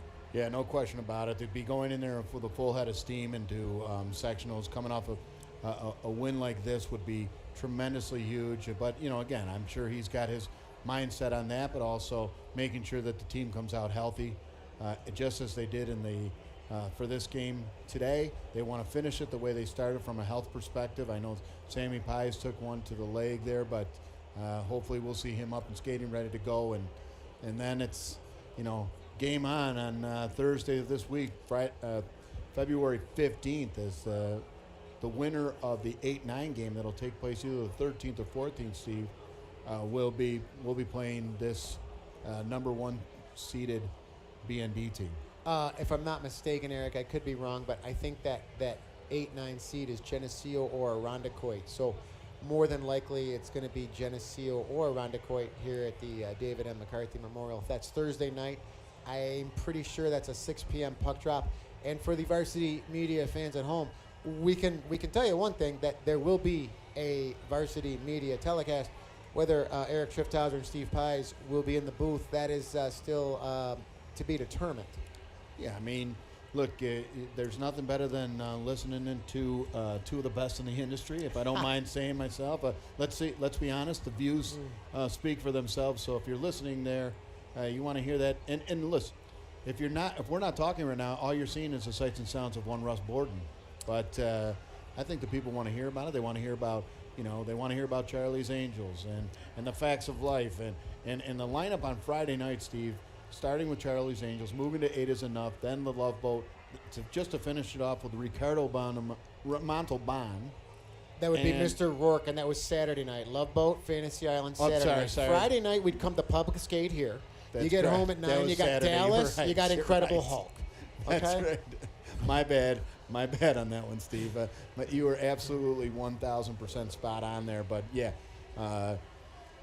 Steve, name the actor who portrayed Tattoo on Fantasy Island. It was Hervé something. I knew you'd know it. It's a long, obviously, Latin name, but I believe his first name was Hervé, and he played Tattoo. And, Hervé Valenciez. it was something like that. Good call. Favorite line from that? The plane, Mr. Yeah, the plane. You may hear that. We score this next goal here, The Steve. plane. So, listen, we got an exciting third period of hockey coming up here, back here at the David M. McCarthy Memorial Arena. We want to give our senior production manager, Tim Bell, a break. He's been working his tail off all week and all season long, and give him a break here between periods. So, we'll meet you back here for the beginning of what will be an outstanding third period of hockey. Eric Trifthauser along with Steve Pies. Please join us for the third period on Varsity Media Sports.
Media offers live sportscasts for any event.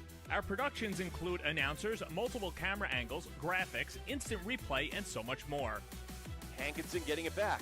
Hankinson going in, dropping it back. The shot of the goal! That's it! That's it!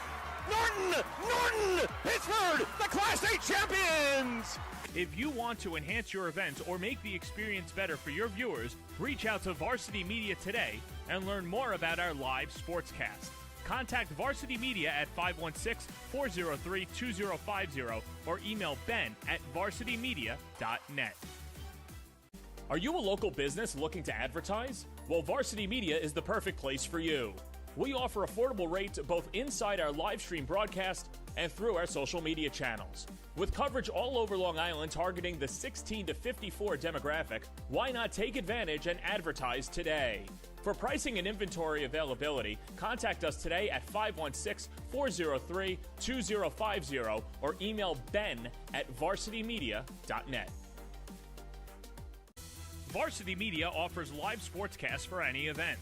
Our productions include announcers, multiple camera angles, graphics, instant replay, and so much more.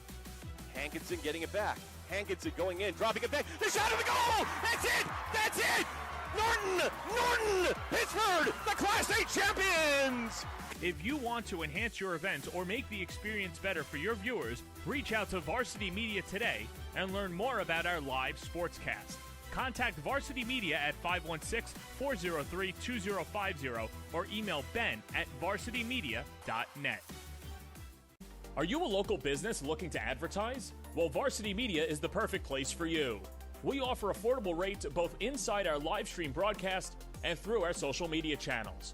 With coverage all over Long Island targeting the 16 to 54 demographic, why not? And welcome back to the David M. McCarthy Memorial Arena. Eric Trifthauser along with Steve Pies as the BND United team hits the ice. Steve, it was great to see. The first player walking on the bench was one Sammy Pies, so he's feeling good. This sets up to be an outstanding, and by the way, tremendously exciting third period. So absolutely excited about what we're about to see, Steve. Yeah, I think this is kind of what you and I expected to see here today. I did expect a strong response from B&D after the Orchard Park loss, and they've certainly come out flying here tonight. You certainly can't put your feet up at this stage of the game. You do have a power play, which is going to be very pivotal to start this third period. Like we said at the start of the broadcast, it's all about sectionals going forward, but to end the regular season in this building against this team on a high note can really propel them going forward as we hit the playoff season. No question about it, Steve. And you know right now you're going to get a fury from this McQuaid team. You got to weather that storm. But, hey, listen, you have an opportunity to take advantage of what is one of the most lethal power plays in all of Section 5, this BND power play. You got to take advantage of that opportunity. As we see the great Joe Fianacca hitting the house. Great to see him, one of the stars. We don't have Fred Grandy, otherwise known as Gopher, also a U.S. congressman. Fred Grandy, great call. Yeah, but Fred Grandy's probably watching. Fred Grandy hopefully is watching in the Houston, Texas area. Fred Grandy, former captain of the Batavia Ice Devils in 1988. Yeah, Jenny and I took a ride last week. She actually in town for the game, so I'm happy to hear about that. Maybe watching via simulcast over at Kelly's Holland End. With that being said, we were taking a ride, came back from Caledonia into the Leroy area.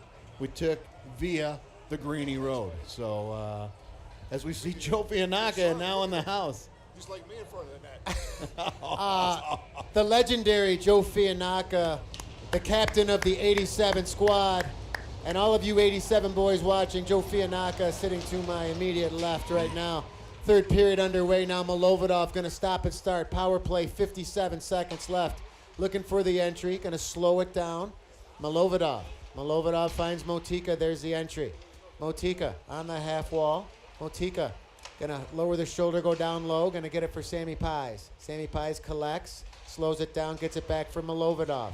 Milovodov cross for Johnson. Johnson down low, Motika. Right on, rebound to the I thought that crossed. It looked like it crossed the line. That crossed the line, Steve. Oh, the ref waved it off right away. From my. our vantage point, it looked like it crossed the line. But the ref had a good look at it and waved it off right away. Wow. Now Motika. Motika gains the line, going to throw it down low. First man there, Joe D. He and Wiegand down low. Now Motika. Motika going to walk it up front right on and save Salinas. Sammy Pye's now down low. Going to try to win the puck battle. Finds Doricio. Doricio for Milovodov. 1 second left in the power play. And wow, that one went high and wide. Yeah. Can we get a look at that, Tim? I don't know if we can. If we can, I don't know if we can even tell. But it looked like the puck was either about to cross the line or did, but they waved it off right away. I literally bit my tongue on that one, Steve, and I'm not joking. And wow, I thought, okay, that's a goal. And who would have been standing there right on the footstep in the blue paint? Samuel T. Pies with that new lumber. He's feeling it a little pretty good right now. So here we go. McQuaid gonna try to get it out. Nice play by Will Stevens. Love it. Now Cummings, 94. Lama. Coach Staley showing a lot of trust Go, in the Willie. third line. Now Will Stevens loves the battle. And Cummings going to throw that one down low. And taken there by McQuaid in their own end. Taken there by Jack Ralph for Callery. Jack Callery, I should say, over the line. Callery going to walk it to the center. And wow. Right on it. Tanner going to get the stick out on that. Callery now gets it back for Bavenzi. Bavenzi for Callery. Down low for Hill. Hill down behind the BND net. Hill now on the half wall. Gonna cross it. Good stick there. Bavenzi right on. Nice shot block, Liam Berger. Now Callery gonna throw it down low. McQuaid trying to establish a forecheck. BND desperately needs a clear. Can't get it right now. Lama on his own end gonna reverse it and came right on foot. Look out. Oh! Hill had a good opportunity. Hill again right on, and that one went wide. Now Bavenzi gonna throw it down low. Lama recollects, and B&D desperately needs it clear, and they'll finally get it there. And couldn't be kept in there by Donlin, but here they come again with Callery. He got hooked, and they're going to be a penalty. And McQuaid going to go to the power play here early in the third. And another turning point here. Chase Cummings going to get the gate 2 minutes for hooking.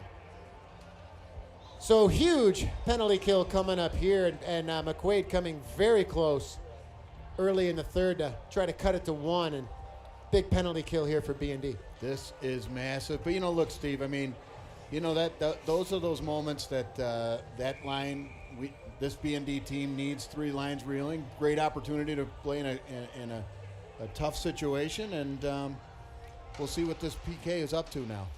It's it back. That's Wiegand. Wiegand going to walk it. Wiegand going to cross it for Callery. Back for Wiegand. Wiegand right on, and that one got through, and I think Tanner kicked that one aside. Callery on the half wall. Good stick there by Berger. And cleared down nicely by B&D. And Salinas going to leave it there for Wiegand. Wiegand in his own end. Takes a look. Wiegand for Callery. Callery trying to get it up on the wall. There's the step by Perfect. Motika. Defend the red line. Now Emons. He's going to cross it. And another nice play by Lama. He's just been so strong in this one here today. And that's a high stick if he touches it. So Milovodov might get it there first. Oh, and Milovodov! Oh, my. And Coach Dugan wants a penalty right there. So and Motika's going to come in as a captain. Love that. Look at the captain coming in. Eric, I don't know if that's a tough situation there. I think was it Callery? So he knew if he touches it, it's a high stick, but Milovodov still has to make a play. And I didn't really see a definitive penalty there, but the McQuaid coaches up on the bench kind of want an explanation on that one. Either way you look at it, a 1:12 left to the penalty to Chase Cummings, face-off in the McQuaid zone. Looks like Coach Dugan wants an explanation. No, yes, he does. Yeah, and I think the refs tell him he's making a hockey play there, even though Callery realizes if he touches it, it's it's a high stick. So yeah, and listen, Steve, it's worthy of an explanation because he did go face first into that the board. So Milovodov certainly laid into him. There's no mistaking about that one. Mark Johnson listening in as well too, taking all the info in, and But you know what? One thing I can tell you that Coach Staley and Coach Kirkwood are liking, a lot of discussion amongst the players in the zone, the players on the ice. That is something that is huge when they're talking amongst each other, what they're going to do on the face-off, what they're looking to do. Great stuff. So Johnson on the draw in the BND zone, collected there by McQuaid. That's Wiegand. Gets it up there for number 16, Palmer, right on, and that was Whaley. Kept in there by Connor Eamon's going to throw it down low. Palmer, Wiegand. Wiegand now going to cross it. Eamon's right on. Oh, Tanner! Oh, my! Now Johnson over the line. Johnson with speed. Johnson going to jam right on Salinas. Tanner, call a cop. Wow. Now taken there Holy cow. by Motika. 30 seconds left in the McQuaid power play. Remember that one, Eric. Calorie gains the line. Jack Calorie over the line, going to slow it down. Stick there by Lama, and a nice sliding play there. It looked like Motika. Now, here we go. This is Milovanov. Ivan Milovanov over the line. Milovanov with time. Milovanov scores! Oh, my! Oh, my! Put the Russian dressing on the salad and call it a goal, baby. Ivan Milovanov, his second of the game, short-handed there. And that one is going to sting. Lordy, who got the shorty? Wow. Diplan! Look out! You knew it was coming. Oh, my. Oh, man. Oh, my. Short-handed goal scored by number 11, Ivan Milovanov. Yeah, you're seeing it right here. And watch this quick move here, Steve. Just leaves. Nothing he could do on that. And as a goaltender, you're one-on-one. I mean, that's just tough to defend. So, and off the kick save by Tanner.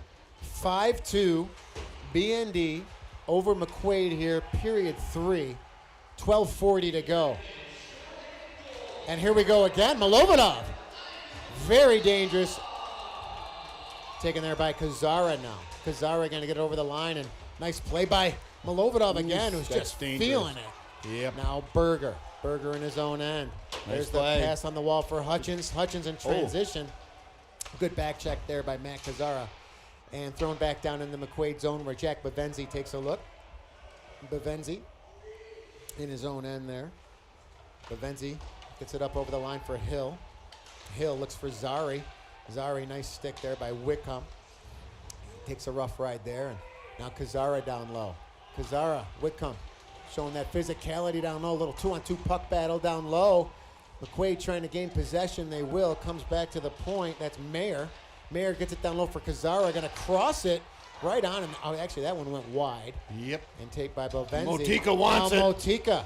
Motika with Mayer. Oh! Motika going to find it. Oh, it's Salinas. Rebound, Sammy Paul. He tried to pass it. The new Should have shot lumber. it.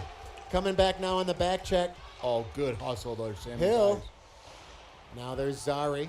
Zari gets it right out in front. Got to sell out. Oh, nice shot block again by Wickham. Yep. Here we go. Berger over the line. He's got real estate. He's got Sammy Pies with him. Berger gonna walk it. Salinas, nice save. Berger gonna try to throw it out front. Now Pies down low. Pies and his man, that's Donlin, and they'll send it down the ice and icing the call. So end-to-end action here. And yeah, you got to think that McQuaid's feeling the oats a little bit, Steve. yeah, Sammy Pies looking up at the rafters, wants that opportunity back. It looked like he tried to just kind of touch it over and just kind of fanned on it, and that would have been a nice scoring opportunity. And Eric Mozicki telling him that too, to say, got to lean on it. Coach Staley going to come by and tell him, just relax, lean on it a little bit. Yeah, there's, you're testing out the new flex of the stick, and you gotta, you gotta get used to those things, Steve. Do you remember the aluminum, Eric, where you had to heat it up and put the insert in? Oh, absolutely. Dave Prey had those, and on, and that one just went wide. You remember the Montreals with the sick curve? The Montreals. Got him at Westcott Twins. Here we go. Milovanov gains the line. Going to chip and chase. Milovanov going there with Donlin. And Kuhn taken there by Donlin. Sean Donlin gains center. Going to chip it. Looking for his man, Ralph. And Boomholtz. Boomholtz. Now Lama. Oh, High there. glass. He's got Milovodov Milovodov again. Ivan Milovodov just out of his reach. But he Milovodov takes a ride there from Donlin. Oh, Donlin gets come out Doricio. with Doricio right on. Oh, and Salinas. That's across the line. He wants it. Oh, man. BND starting to dictate play and take over here. Yeah. Still a lot of time left, but they're feeling it, Eric. Yep, and looks like Maggio Buchholz might have broken the lip open, and boy, oh boy, he laid down the boom. Coach Daly saying, nice work out there. I got to tell you, it's all cylinders right now, Steve. You're at the promenade deck at the freaking Love Boat right now. Face off on the hop there, controlled by B&D. Motika gets it back from Berger, back to Motika. Motika now on the half wall, looks for Johnson. Johnson, or that's Sammy Pies, I should say, gets it in for Johnson in the bumper area. Now Johnson going to throw it for Motika, looking for Pies. There's Lama looking for traffic, and a nice play there by Emons. And B&D got to be careful here on the transition. That's Ralph. Ralph with Palmer. Nice hustle. Nice hustle. Sammy Pies. Here we go. Sammy Pie's going to try to get it out. Can't do it. Got to be careful here. That's Palmer looking for a stick right out in front, and that just missed. Lama now going to get it out, and that's a huge clear. And I think if you're Coach Staley right now, Yep. if you got nothing, you make sure it's out of your end. Yep, and here comes the trap, Steve. So here comes This is the X. This is the X trap. Yep. Explain the X trap, Eric. It's difficult. It's been a while since I coached it. They're going to wait for it, then they're going to send a player, get him to move the other way and step. You'll see it set up in a minute. Lama in his own end, watched there by Whaley. Taken there by Johnson. Oh, what a play by So out. Motika. Now Lama, can he get it out? He will. And icing, not a bad play at this stage of the game. Yeah, you just want to get pucks deep, and you're going to see them waiting. 2 on the blue line, 1 on the red line, 2 back here to the blue line, and they'll step, get those folks either stepping in a direction, get them to get rid of that puck. It's almost like the diamond with an extra player, but this is exciting, Steve. So face off in the B&D zone, controlled by B&D. Buchholz, little rim for Doricio. Doricio, nice transition for Hutchins.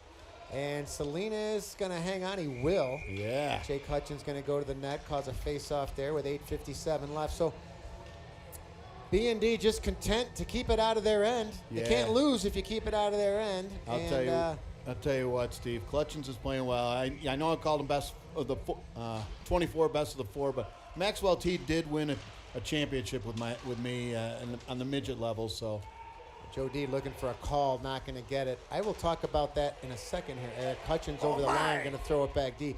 We had that conversation. Max saw me at the Harbor Center. He heard about the round table. He heard what we were saying. And I gave Ethan and Max my analysis on all 4 of those guys, which we can talk out later as well, too. A nice step there by Maggio Buchholz. That's just a smart hockey play right there. Gains the line, and they're just going to stand him up at the blue line right now. It appears B&D not going to allow any entry at this stage. Buchholz gets it up for Milovodov. Milovodov gains the line. Ivan Milovodov. That one went high and wide. Now Whitcomb going to throw it down low. Bavenzi goes into the corner there with Milovodov. And that one just went wide. I don't think Salinas saw that. Taken there now by number 14, Mayer. He'll throw it all the way down. It got deflected, no icing. So Lama takes a look. McQuaid on a change, trying to catch him in transition. And got to be careful here, but Lama makes a nice move and goes D to his partner. There's a stretch for Johnson looking for Motika. Taken there by Lama. Glove down there by 16, Palmer. And taken by Calorie. Calorie going to throw it down low. Lama takes a look there with Whitcomb. We kind of almost ran into each other there, and Calorie down low with Lama. Lama gives him a rough ride on the wall, and Lama kind of try to collect, but open there by, nice stick there by Reese Tanner. Here we go, a little chip there by Motika. Couldn't get it out, kept in there by Donlin. Sammy Pies on the wall, looking to get it out, can't do it. Will that come out over the line? Yes, it will. Anything out of this B&D blue line right now, Eric, is just huge. That is Calorie huge. Over the line, and now Johnson going to take a look. Brady Johnson down low, going to try to reverse it, but taken there by Whaley, but ends up back on Johnson's stick, going to go high glass, and that one ends up in the B&D bench with 6:52 left here in period 3. Yeah, we talked about puck awareness, too, at the beginning of the game as well, Steve. And you saw that McQuaid player out just out front of the net standing alone. You can't let those – you can't – you got to keep be very aware out there. So bear with me. My mouth is filled with marbles. Much like Ted Lang, who played. Ted Lang, if I'm not mistaken, was Isaac. That is the correct. Bartender. How about Lauren Twos was Julie McCoy. Nice. Down low, that's Wiegand. Gavin McLeod. Wiegand, that one goes up. Gavin McLeod, Captain Merrill Stubing. Ben, Capel, the Doc. Bricker. Always Adam Bricker. Always studding, too. It was like what made him such a stud? Well, he was a doctor. And Jill Whalen, who played Vicky, went to school with my cousins in L.A. Love it. I got to be honest with you. The Buckley School. I did just see an episode where Michael J. Fox played the snotty kid. It was a classic. On Love Boat? Yes. Oh, wow. What are you watching, TV Land at home? Whatever it takes. Eamon's going to keep that one in. Oh. Good stick aside by Berger. Berger around the wall. That caromed off the wall, but came to Malovodov, but now gets it out over the line. Jake Hutchins got a battle there with his man. That's Eamon's. Now over the line to Proza. To Proza right on it. Tanner going to hang on. Right now, Stevie Tanner saying, whatever you want tonight. I'll get bacon, beef, pork, shoulder, whatever, bacon. I'll smoke it all tonight for you. Steve. Because Reese is playing unbelievable. Steve Tanner, definitely a foodie. All the Facebook pictures he posts just make me hungry. Steve Tanner, along with Chris Lama in the scorekeeper's box. We haven't brought them up. They've been doing it all year. Do a great job. Outstanding. On the hop there. Nice face-off by Brady Johnson. His face-off percentage has to be off the charts. Yeah. Just like I used to be a huge fan of Cooper Flowin' Low Hamilton. Was outstanding face-off man for they always had him in clutch situations, and certainly Brady Johnson's in these clutch situations as well. You were here. Cooper was up in the stands here not that long ago. He's in the Yeah, Marines it looked now. great. We saw, his hair, no more flowing low, if you will. And No. gotta be careful. Where is it? Right out in front. And wow. Got a break there. That puck was free. benefited on the whistle there, the team in blue. So face-off will remain in the BND zone. I think the official lost sight of the puck here, but it's 6 minutes here. Time is a ticking for McQuaid. Johnson controlled there again. Jameson Motika, so crafty in the small areas with those hands. He's just so tough to play against. Look at Motika, just a freight train right now. Yeah, looked like Gavin Schrader there. Taken there by Mayer. Mayer over the line. Nice play by Johnson. Sammy Pies took a rough ride and controlled there by McQuaid. That's Mayer. Mayer gains the line, looking for number 20, who I have not called his name yet, and that number 20 is Caden Deming. Now here we go over the line. Kept in by McQuaid. Oh, got half wall. That's another Deming. penalty coming up here. Oh, McQuaid with Noah another Wickham, penalty. it looks like again. Oh no, it's us getting the penalty. There's Hill. Yep. And McQuaid. Deming right out in front. That came right out in front. Bavenzi pulled the goalie for the extra attacker right now on the delayed penalty. I guess if BND can keep him outside, Bavenzi gonna rip it. Oh, they score! On the delayed penalty. I don't know if Reese Tanner saw that there was traffic. No, he didn't see it. But You could see from our Bavenzi angle. and Yeah. McQuaid refuses to go away. Yep, no. And like, do you know who we are? We do. We play at the Skating Institute of Rochester, now Paul James or whatever they call it downtown. Paul Lewis. Paul Lewis. Remember, Steve, back in the day, they had that one corner that was so lethal. It was about like 1 foot from the wall. I believe at one time, Steve, they had cages instead of plexiglass. But more importantly, they just scored. Let's see if B&D can respond. Yeah, well, we used to call it the dump. Now it's changed dramatically. They got a great bar, great restaurant, and McQuaid has a Gotta good be careful. And here they come again. Right over the line. Calorie going to throw it in there for Whaley. And comes back out over the line where Eamons takes over, looking for Whaley. Nice stick by Malovodov. Eamons going to throw it down deep. This is what we call crunch time. That's right. Berger. Up for Hutchins. Hutchins just going to Nice get it play. out. Nice Very play. smart play. Wiegand gains center. Wiegand going to throw it down low. Berger, first man back there. He'll meet there with Calorie that came right out in front. And now Joe DeRicio going to throw it down deep. No high stick on the play. So taken there right now by Emons. Connor Emons, little reversal. Emons looking to gain center, but a nice play. Nice play by Lama to boot. Lama going to chip it deep and go to the bench for a change. And here we go again. There's that high Sent man, back in Steve. there by Palmer. Now Berger. Berger in his own end. Looking for the stretch, and again, they knocked that down so well tonight, Eric. Bavenzi with speed, but 356. Yeah. Eric, is it even, I guess you don't even think about pulling the goalie at this stage, do you? Oh, you think about it. 356. Gotta cross your mind, am I right? Oh, no. Oh, at 356. I thought you were just talking in general. Well, no. Yeah, at 356 down 2, that's probably too early, I would imagine. I know Coach Dugan looking up at the clock and pulling on his beard there, thinking intently. Mm-hmm. So face off outside the BND zone. Motika first man there, he and Johnson. And Motika going to throw it right on Salinas. He'll leave it there for number 14, Egan Mayer. This is a different one. This is a different one we're seeing here, Steve. The trap? Or unless. Are they still trapping, I guess is the question right now. Sure look like it right there. Now down low, that's Hill. Good puck battle on the wall. Hill with Lama. Going to cross it. Right on, that's Mayer. And Sammy Pies. And can they get it out? No, they can't. Yes, they can. And here we go, Johnson. Johnson with Motika. Brady Johnson over the line, walks his man, throws it right out in front, and a nice play. Motika, rebound. Motika again. Salinas saving, he'll hang on.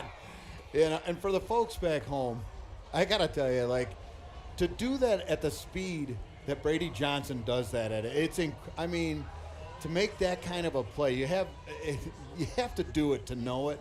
And man, oh man, he just makes it look so easy.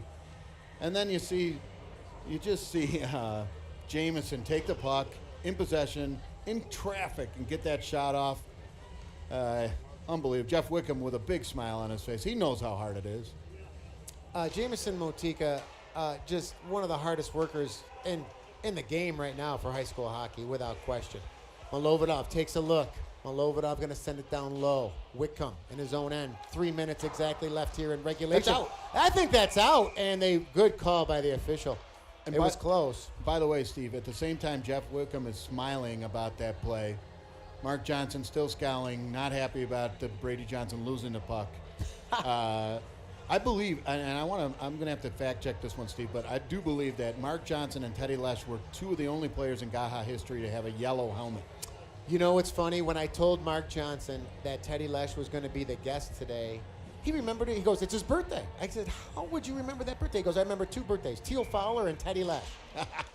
Here we go. Malovidov over the line. Ivan Malovidov goes in there with Emons. Emons, nice stick on Malovidov, and now Emons collects in his own zone. Going to get it to center. They will. Over the line, that's Whaley. Whaley's had a good game here today, but Malovidov, can they get it out? No, they can't. They will now. And here we go, Ivan Malovidov again. He's 1-on-4. 1-on-4, going to make a move and going to throw it down low with 2:30 left. I think if you're Coach Dugan right now, you're thinking about pulling the goalie. We'll keep an eye on Salinas. Here we go. Lama taken there by Wiegand. Got to be careful. And that one goes high and wide and out of play. And face-off will, I believe, might come out. It's going to come out, I think, which is huge for BND because I think it went out clean. Yeah, that was Joe Fianacca taking up all the space up here. I mean, the VIP section is only so big, for crying out loud. Joe Fianacca just celebrated a birthday not too long ago as well. Johnson face-off outside the zone. Taken there by Bavenzi. Bavenzi going to cross it for Mayer. Going to throw down low for Lama.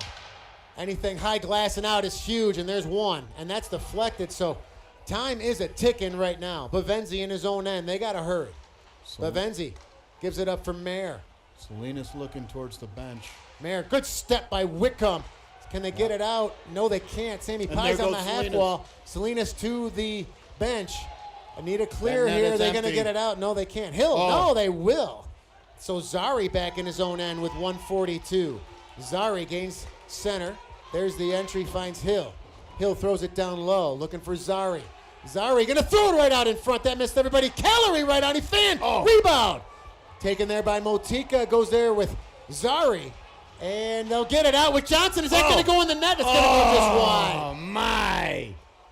Buck 21 to go in regulation.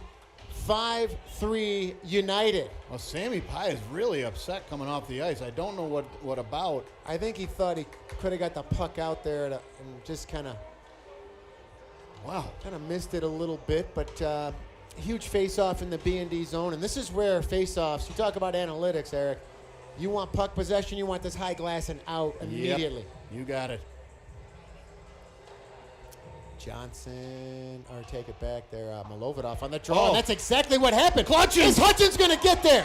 Hutchins and Wiegand. Oh, and Wiegand my. first man back, and he's going to leave it there for Emons. Take that Now out there. Emons, watch there by Hutchins. This is where you look for edge work, Eric. This is where you look for confident skaters, and here you go. Nobody touched it, and that's going to be icing with 58.6. Great hustle there by Clutchins. Coach Staley's heartbeat rate. Can we get my. any analytics on that right now? Oh, my. And by the way, Jake Hutchins' grandma watching in North Carolina, too. So shout out to Mrs. Hutchins of Cuba fame. Great to see. That would be Dale's mother? That's correct. And great to see just a great hustle right there by Jake Hutchins, man. Milovadoff on the draw there in the circle. Going to muck it up in the middle, and Lama can't get it out. Kept in by McQuaid. Can they get it out? No, they can't. Emons with a nice play on the wall. Now it's Great out. play by No Lama. icing there. 46.5.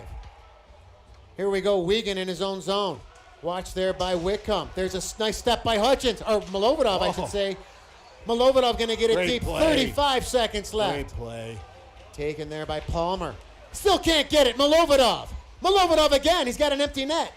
Time is a ticking. 26, 25. Great play by Hutchins Over the right line there. now. Taken there by Calorie. Calorie gains the blue line. Calorie going to rip it. Tanner. Save. Tanner, rebound. Rebound again. Right out in front. Scramble. Made scramble. That's out of the zone. There goes Here we Hutchins. go. Hutchins again. Oh, He's got no Hutchins and gas in the Calorie. tank. Milovadoff. Score! Love, exciting and new. Come aboard. We're expecting you. Woo-hoo! And Coach Staley, hands in the air, win number 200. Can you say 2-0-0, baby? No Eric- more frozen turkey at the Staley household. He gets to eat the real deal.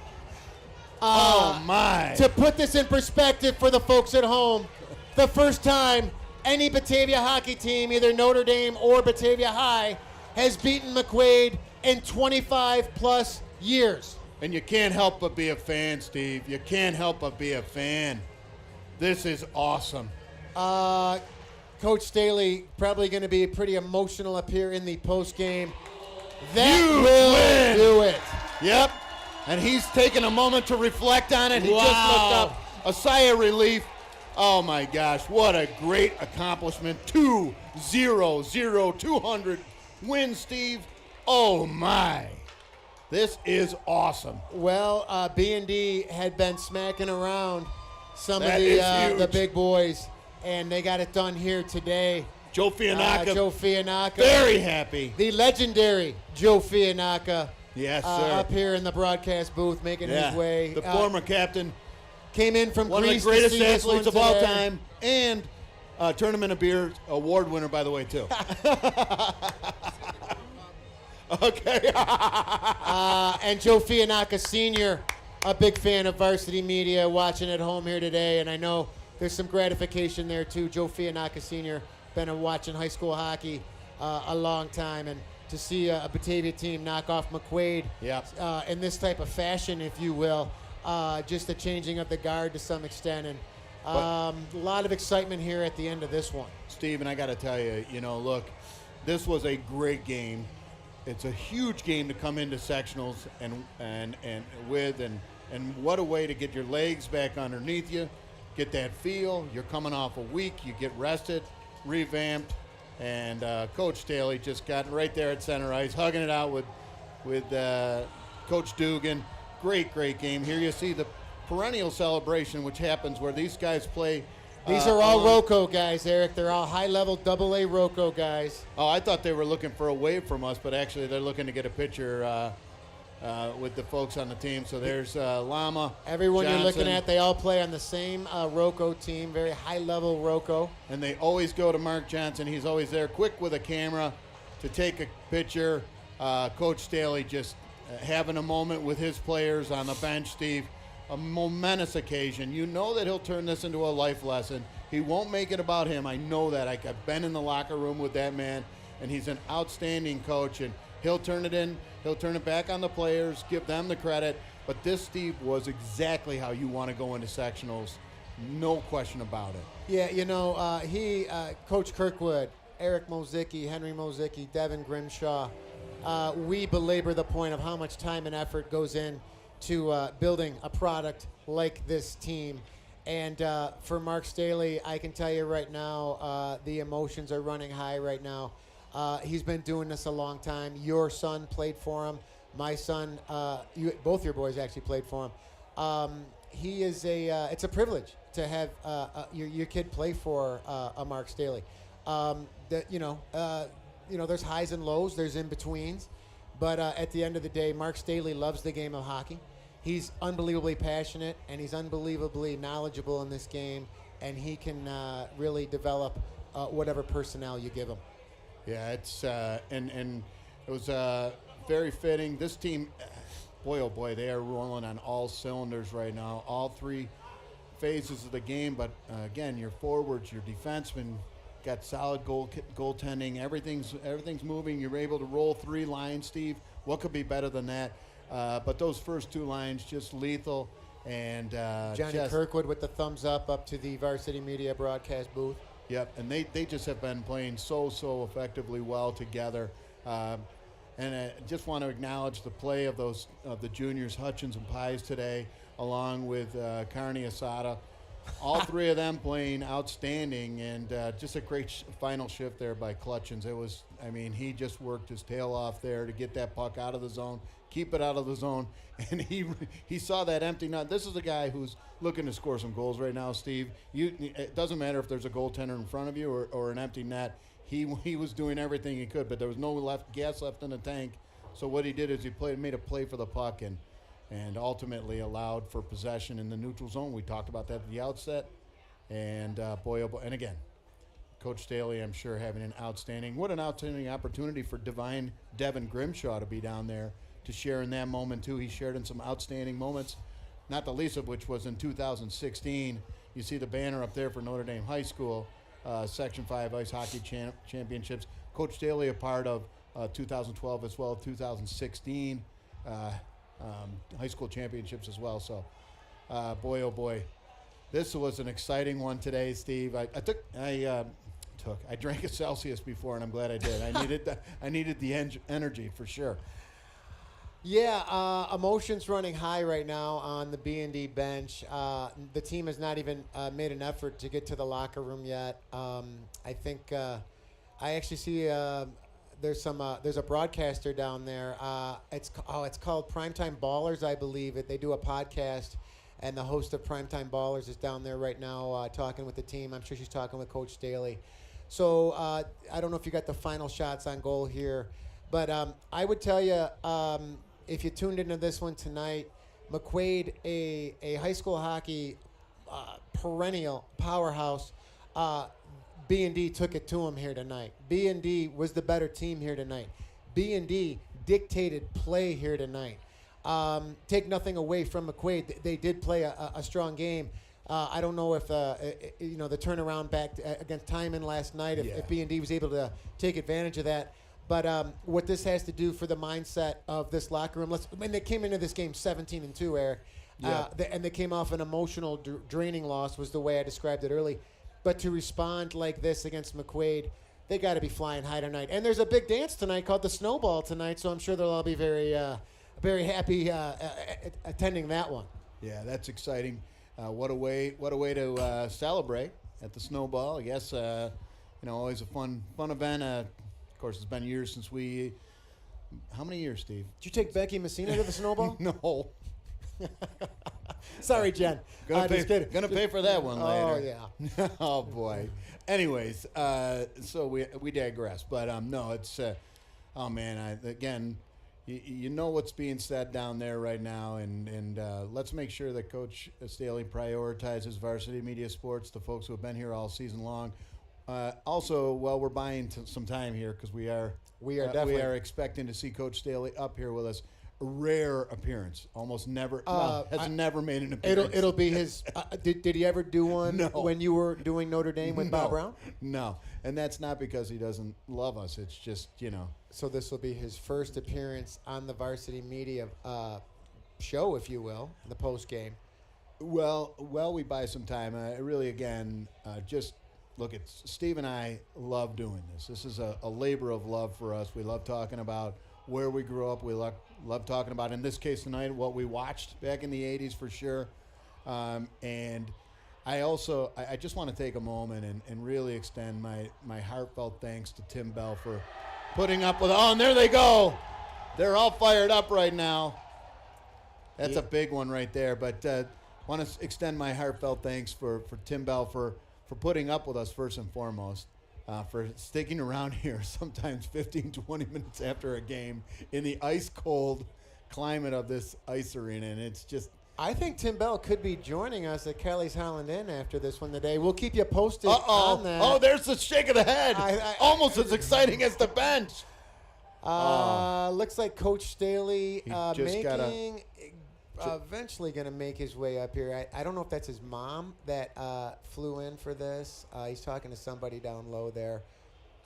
Looks like his mom, yes. I think that could be Barb Staley, who I think just came in from Delaware. She's got to be a very proud mom right now. She's been, there by his side for his entire career. Mark Staley, a standout at Batavia High. Played college hockey at RIT, at Hobart, played in Europe, played in Switzerland, coached at the college level, coached juniors, been a high school hockey coach for 16 years, a 200th win. Also, an unbelievable golfer, I might add, too. One of the best golfers in New York State at one point. So Mark Staley is a very determined, dedicated, disciplined individual for all of all the accolades he's earned and well-deserved here today. Yeah, you wonder where this ranks, if this ranks higher than playing street hockey on just off of Narrowmore Drive, North Street Extension with Brett Wormley. Who else was on that team? Well, I'm glad you brought that up because Barb Staley told me that on that side, so you and I played a little bit on Lincoln Avenue. You're in an the Ellicott church Avenue lot. guy. So we had little pockets, if you Right. will. But his pocket over there in the Narrowmore, Jimmy Dwyer area, you had Brett Wormley, you had Mark Staley, you had Alicia Staley, they put in goal. You had Mark Creedy. But here's the thing. There was also a kid named Steve Zipkin that lived over there, and they actually named their team, wait for it, the Zipworms. Believe it. Wormley and Zipkin named themselves the Zipworms, street hockey days in the Narrowmore area in Batavia. So getting back to Tim Bell, he's been our executive producer here on Varsity Media. He logs a lot of equipment. He comes in here. He's the coolest, most laid-back guy you'd ever meet. He puts up with us all the time. And like I said, he will be here without question for Thursday, puck drop. It's either going to be a Rhonda Coit or Geneseo, to my knowledge. I believe it's 6 p.m. It could be 7. Whether Eric and I will be here, I don't know. But, Eric, I could be wrong. I think the three of us are undefeated this season at home on the Varsity Media broadcast. Am I correct on that? 1,000% correct, Steve. Got the thumbs up there from Tim Bell, and if Tim Bell says it's a thumbs up, then it's a thumbs up. We just know that. But you go ahead and keep talking, Steve. I'm going to go ahead and text down there in the locker room, just get a response, see if he's coming up. We did get a thumbs up from Coach Kirkwood to see that Coach Staley was coming up, but this is a heartfelt, emotional time, and I have spent a lot of time in that locker room one, with this coaching staff, especially with Coach Staley, and it's such a cool spot to be in. But it always a life story. Always brings this game of hockey back to life, and the importance of the life lesson that it teaches you. So I'm sure that that's happening right now in that locker room, and a little bit of emotion for sure, or maybe a lot. Oh, I'll guarantee you there's waterworks in that locker room right now as you like to say, see the sights and sounds of one Adam Reach on the Zamboni here. That's right. And there goes Orion Lama's mom. As you know, I'm a big fan of Laura Lama. Laura Lama, big fan of Orion Lama. It was great to see him back on the ice, Steve. I mean, he plays such a quintessential role back there, along with Berger, along with Boomholtz, along with Noah Wickham and Peterson. So that decor is really, really solid.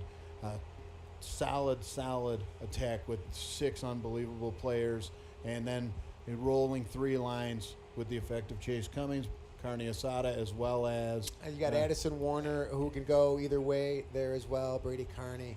Yep. Will Stevens. And Will Stevens, number 94, wearing the 94. I love that. Love that for sure. So, this team, you have to... you really couldn't have drawn it up any better to close out what has been... These are all historic numbers, too, I might add, Eric. No team has ever gone 18-2 in the regular season. No one's beaten McQuaid in over 25 years. I think there were some other historic things here tonight. Obviously, 200 wins for Coach Staley. But like I said, with the emotions, with the response from the loss against Orchard Park, the 200 wins and everything else that comes with that, at the end of the day, you got to feel great about this. Obviously, you'll probably, if you're Coach Staley and Coach Kirkwood, you probably enjoy this for a couple days, and then it starts. It starts on sectionals. Eric, Coach Staley makes his way from locker room 1. Eric, what we could do if you want, we could split this up if you like. Yeah, sure. I'll since you coached with him. Here he comes. My. Let me throw out he's got a bounce in his step too. Look at him come. Yeah, he does. Whoa. I will Whoa. I will give him my headset. You can start it off. No, you got it. I'll hand it off. Oh my gosh. Is he running, Steve? Staley making his way. He's got his coffee, talking to Nick DeRicio there right now, and I can't help but give him a round of applause. Oh, look at the run. Can we get a glimpse of the run, please? Look at the run. Look at the run. Look at victory lap. Victory lap. Woohoo! I'm going to turn this headset over. Oh, my man. Congratulations. That's awesome, Marky. Here you go, bud. You got your microphone all fixed. Yeah. You can hear me okay? Yeah. All right. First and foremost, obviously, I know emotions are probably running beyond high with you right now. I'm sure there were some waterworks in that locker room. Congratulations. 200th win. You couldn't draw it up any better for a season finale. A packed house, a lot of alumni. Joe Fianacca just sitting up here. Teddy Lesh, our first intermission. Yeah. Coach Staley, it was probably, I think, about 3 years ago, there was a summer retreat out at Coach Kirkwood's house on Canisius Lake. I myself was there, Brennan Briggs was there, you were there, the Mozickis were there, and the goal was to make this program, after all the things that transpired over the years, you at Notre Dame, Batavia, the merger, the goal was to create a product with the word elite. Would you say we are there, and does tonight just cap that off of that retreat that started 3 years ago? I think so. I think that it's hard to get to this level. It takes a lot of work from the kids in the off season. It takes a lot of commitment during the season, a lot of sacrifice. But to be able to play with the best teams in the state like we're doing right now, and to be one of the best teams in the state it is special. So elite, I don't know. I mean, it changes year to year. I know that, right now we're riding the wave and we've got some talent in the locker room.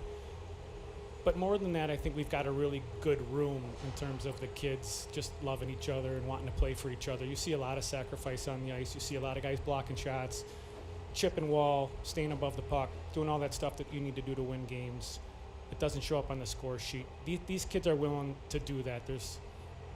Nobody's selfish in this locker room. So when you talk about elite, I mean, I want to create an elite culture. And if we can do that, the product on the ice typically is good. But, some years you're going to have the players, some years you aren't. But as a coach, what I can control is, trying to keep that culture where we need it. So that culture has been very special to watch this year. I've known you for many years, and one thing you bring to a room is a cerebral element. it's one thing about X's and O's, and it's one thing about stops and starts, but the ability to develop players that you can trust in crunch time is on full display. It was on full display here today, and that really is more of a life lesson as opposed to a hockey lesson.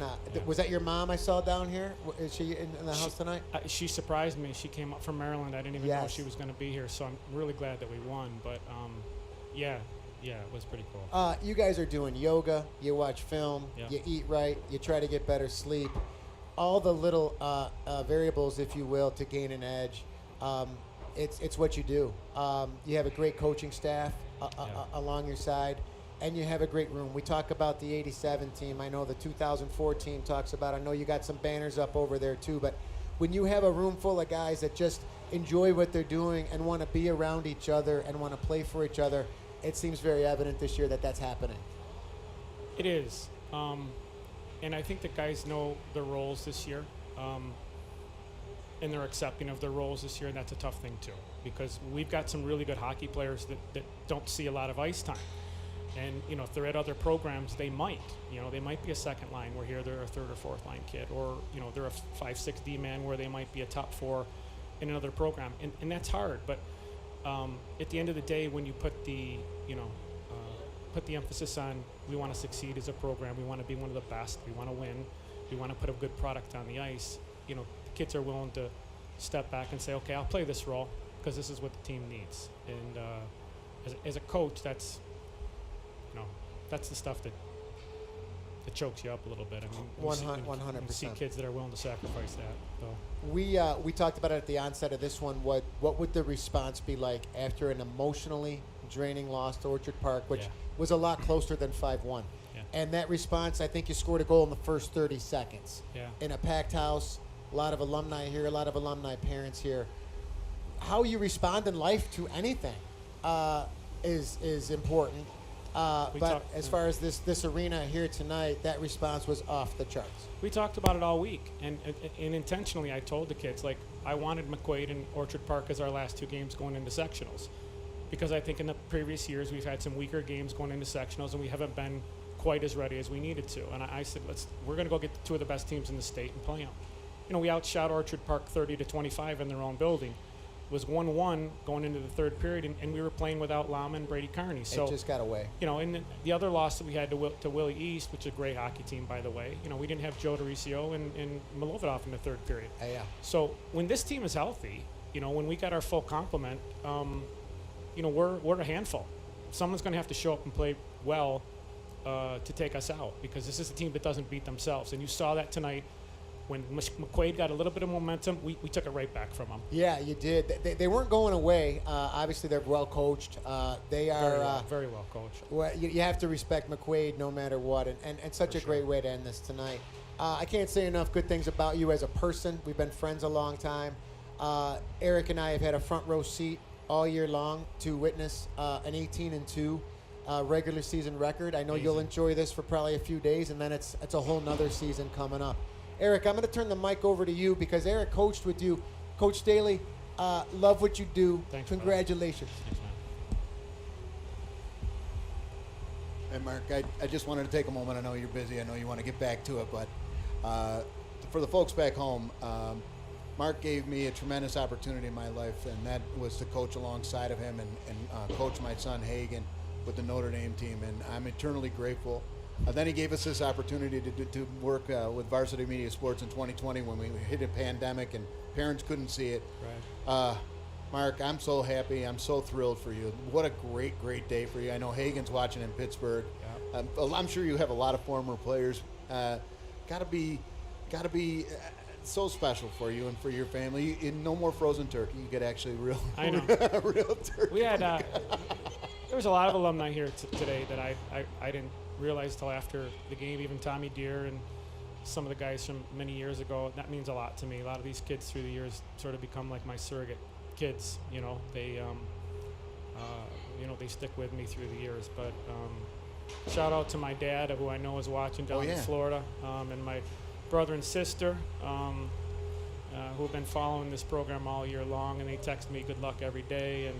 And there's a lot of people along for this ride right now, other than just like community here in Batavia. And that's a special thing. So Yeah, we did a little tabulation. We have roughly between 600 to 800 on average views per game for this. That's awesome. You might not believe that, but that absolutely, what a way to spend it with your family, your extended family, the Carney family, heavily involved in hockey, as you know. So that's really, really tremendously special, and I hope you really savor the flavor. And I can tell you, I've been in that room with you in locker room 1, and I said to Steve at the outset or at the end of this game, I can guarantee you he's turning this win into a life lesson. I'm sure that we'll never know what went on in that bench, but one of the most special teams you've ever coached, it has to be.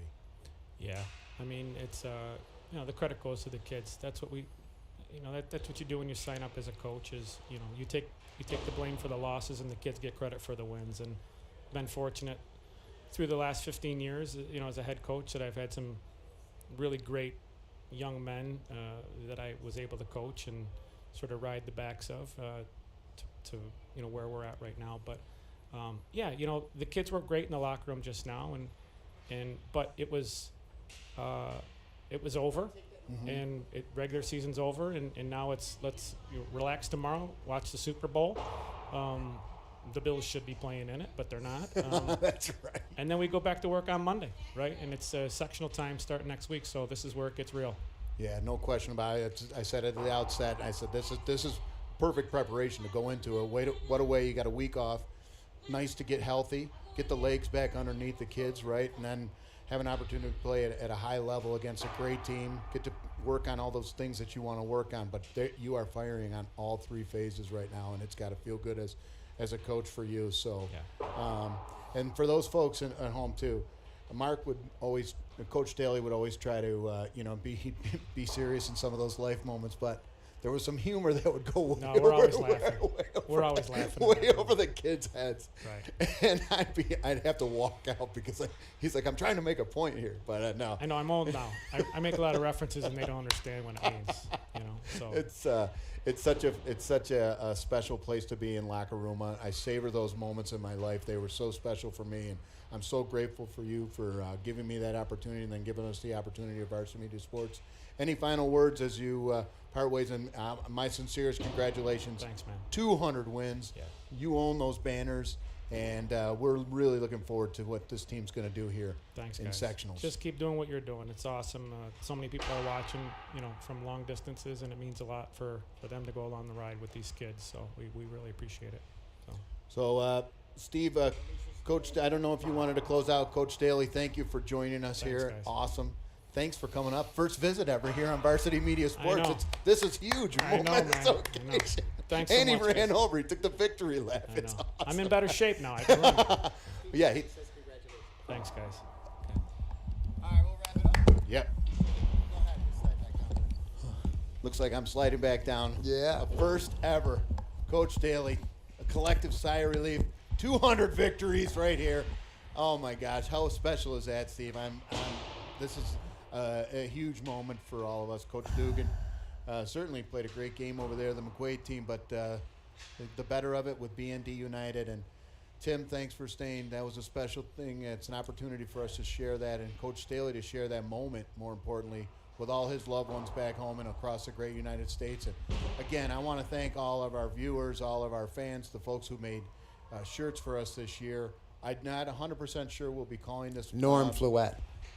He made the shirt. Not 100% sure we'll be calling that sectional game. If we are, that's awesome. If we're not, want a heartfelt thank you, Steve, man. You know how much I look forward to this and working with you, old friendships and just talking about old times, talking about Batavia, talking about, who knows, like tonight, the Love Boat. We're talking about carols, maybe the Golden Poppy. Joe Fianacca mentioned that on the way out. Just so many references. Some people get it, some people don't, but they know for sure we love what we do. We 100% do. We grew up together in this town. We played hockey together in this town, amongst many other things. Class of '88. To be up here with you and Tim for all these home games has been very special.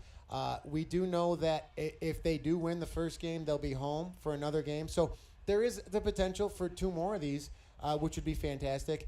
If this is our last hurrah of the year, Tim, can't thank you enough. Eric, it's beyond special to Tim, do get this over with here. you. God darn it, people need. Yes, Tim, get over here. Come on, man. Darn it, he just won't do it. We've tried several times. In any event, it's beyond fun. It's beyond special. It's nostalgic. It's like it's a time warp, if you will. It is. But you and I, like I said to Coach Daly, have had a ringside seat for an unbelievably historic high school hockey year. You've coached with Coach Daly. So very special to end it this way. Tim, thank you for all you do. Eric, I love you. You're a great friend, and love you too, buddy. we have a lot of fun doing this, and we hope to see you again here Thursday night. If we don't, for the fans at home, there will be a live stream without question, and hopefully we'll be back here again, and the opponent should be a Rondecoit or Geneseo. So, Steve, I'll say it one more time. Thank you so much. From the David M. McCarthy Memorial Arena, I'm Eric Trifthauser with Even Steven Pies, Senior Production Manager Tim Bell with Tim Bell's All's Well. We'll see you later right here on Varsity Media Sports. You're watching the Varsity Media Sports Network, the home for New York high school sports. Now is the time to order a college recruiting video with Varsity Media. College recruiting videos can save thousands of dollars on college tuition and help land a spot on the team. Our videos include your best plays set to music with spot shadowing effects to help you stand out from the competition. Contact Varsity Media today and mention this ad to save 15%. Call 516-403-2050 or email jeff@varsitymedia.net. Varsity Media offers live sportscasts for any event. Our productions include announcers, multiple camera angles, graphics, instant replay, and so much more. Hankinson getting it back. Hankinson going in, dropping it back. The shot of the goal! That's it! That's it! Norton! Pittsburgh, the Class A champions! If you want to enhance your event or make the experience better for your viewers, reach out to Varsity Media today and learn more about our live sportscast. Contact Varsity Media at 516-403-2050 or email ben@varsitymedia.net. Are you a local business looking to advertise? Well, Varsity Media is the perfect place for you. We offer affordable rates both inside our live stream broadcast and through our social media channels. With coverage all over Long Island targeting the 16 to 54 demographic, why not take advantage and advertise today? For pricing and inventory availability, contact us today at 516-403-2050 or email ben@varsitymedia.net. Varsity Media offers live streaming, videography, and photography services for all teams and individuals of all ages. In business since 2010, we are the trusted source when it comes to sports media coverage. If you have a big game that needs to be filmed or live streamed, or an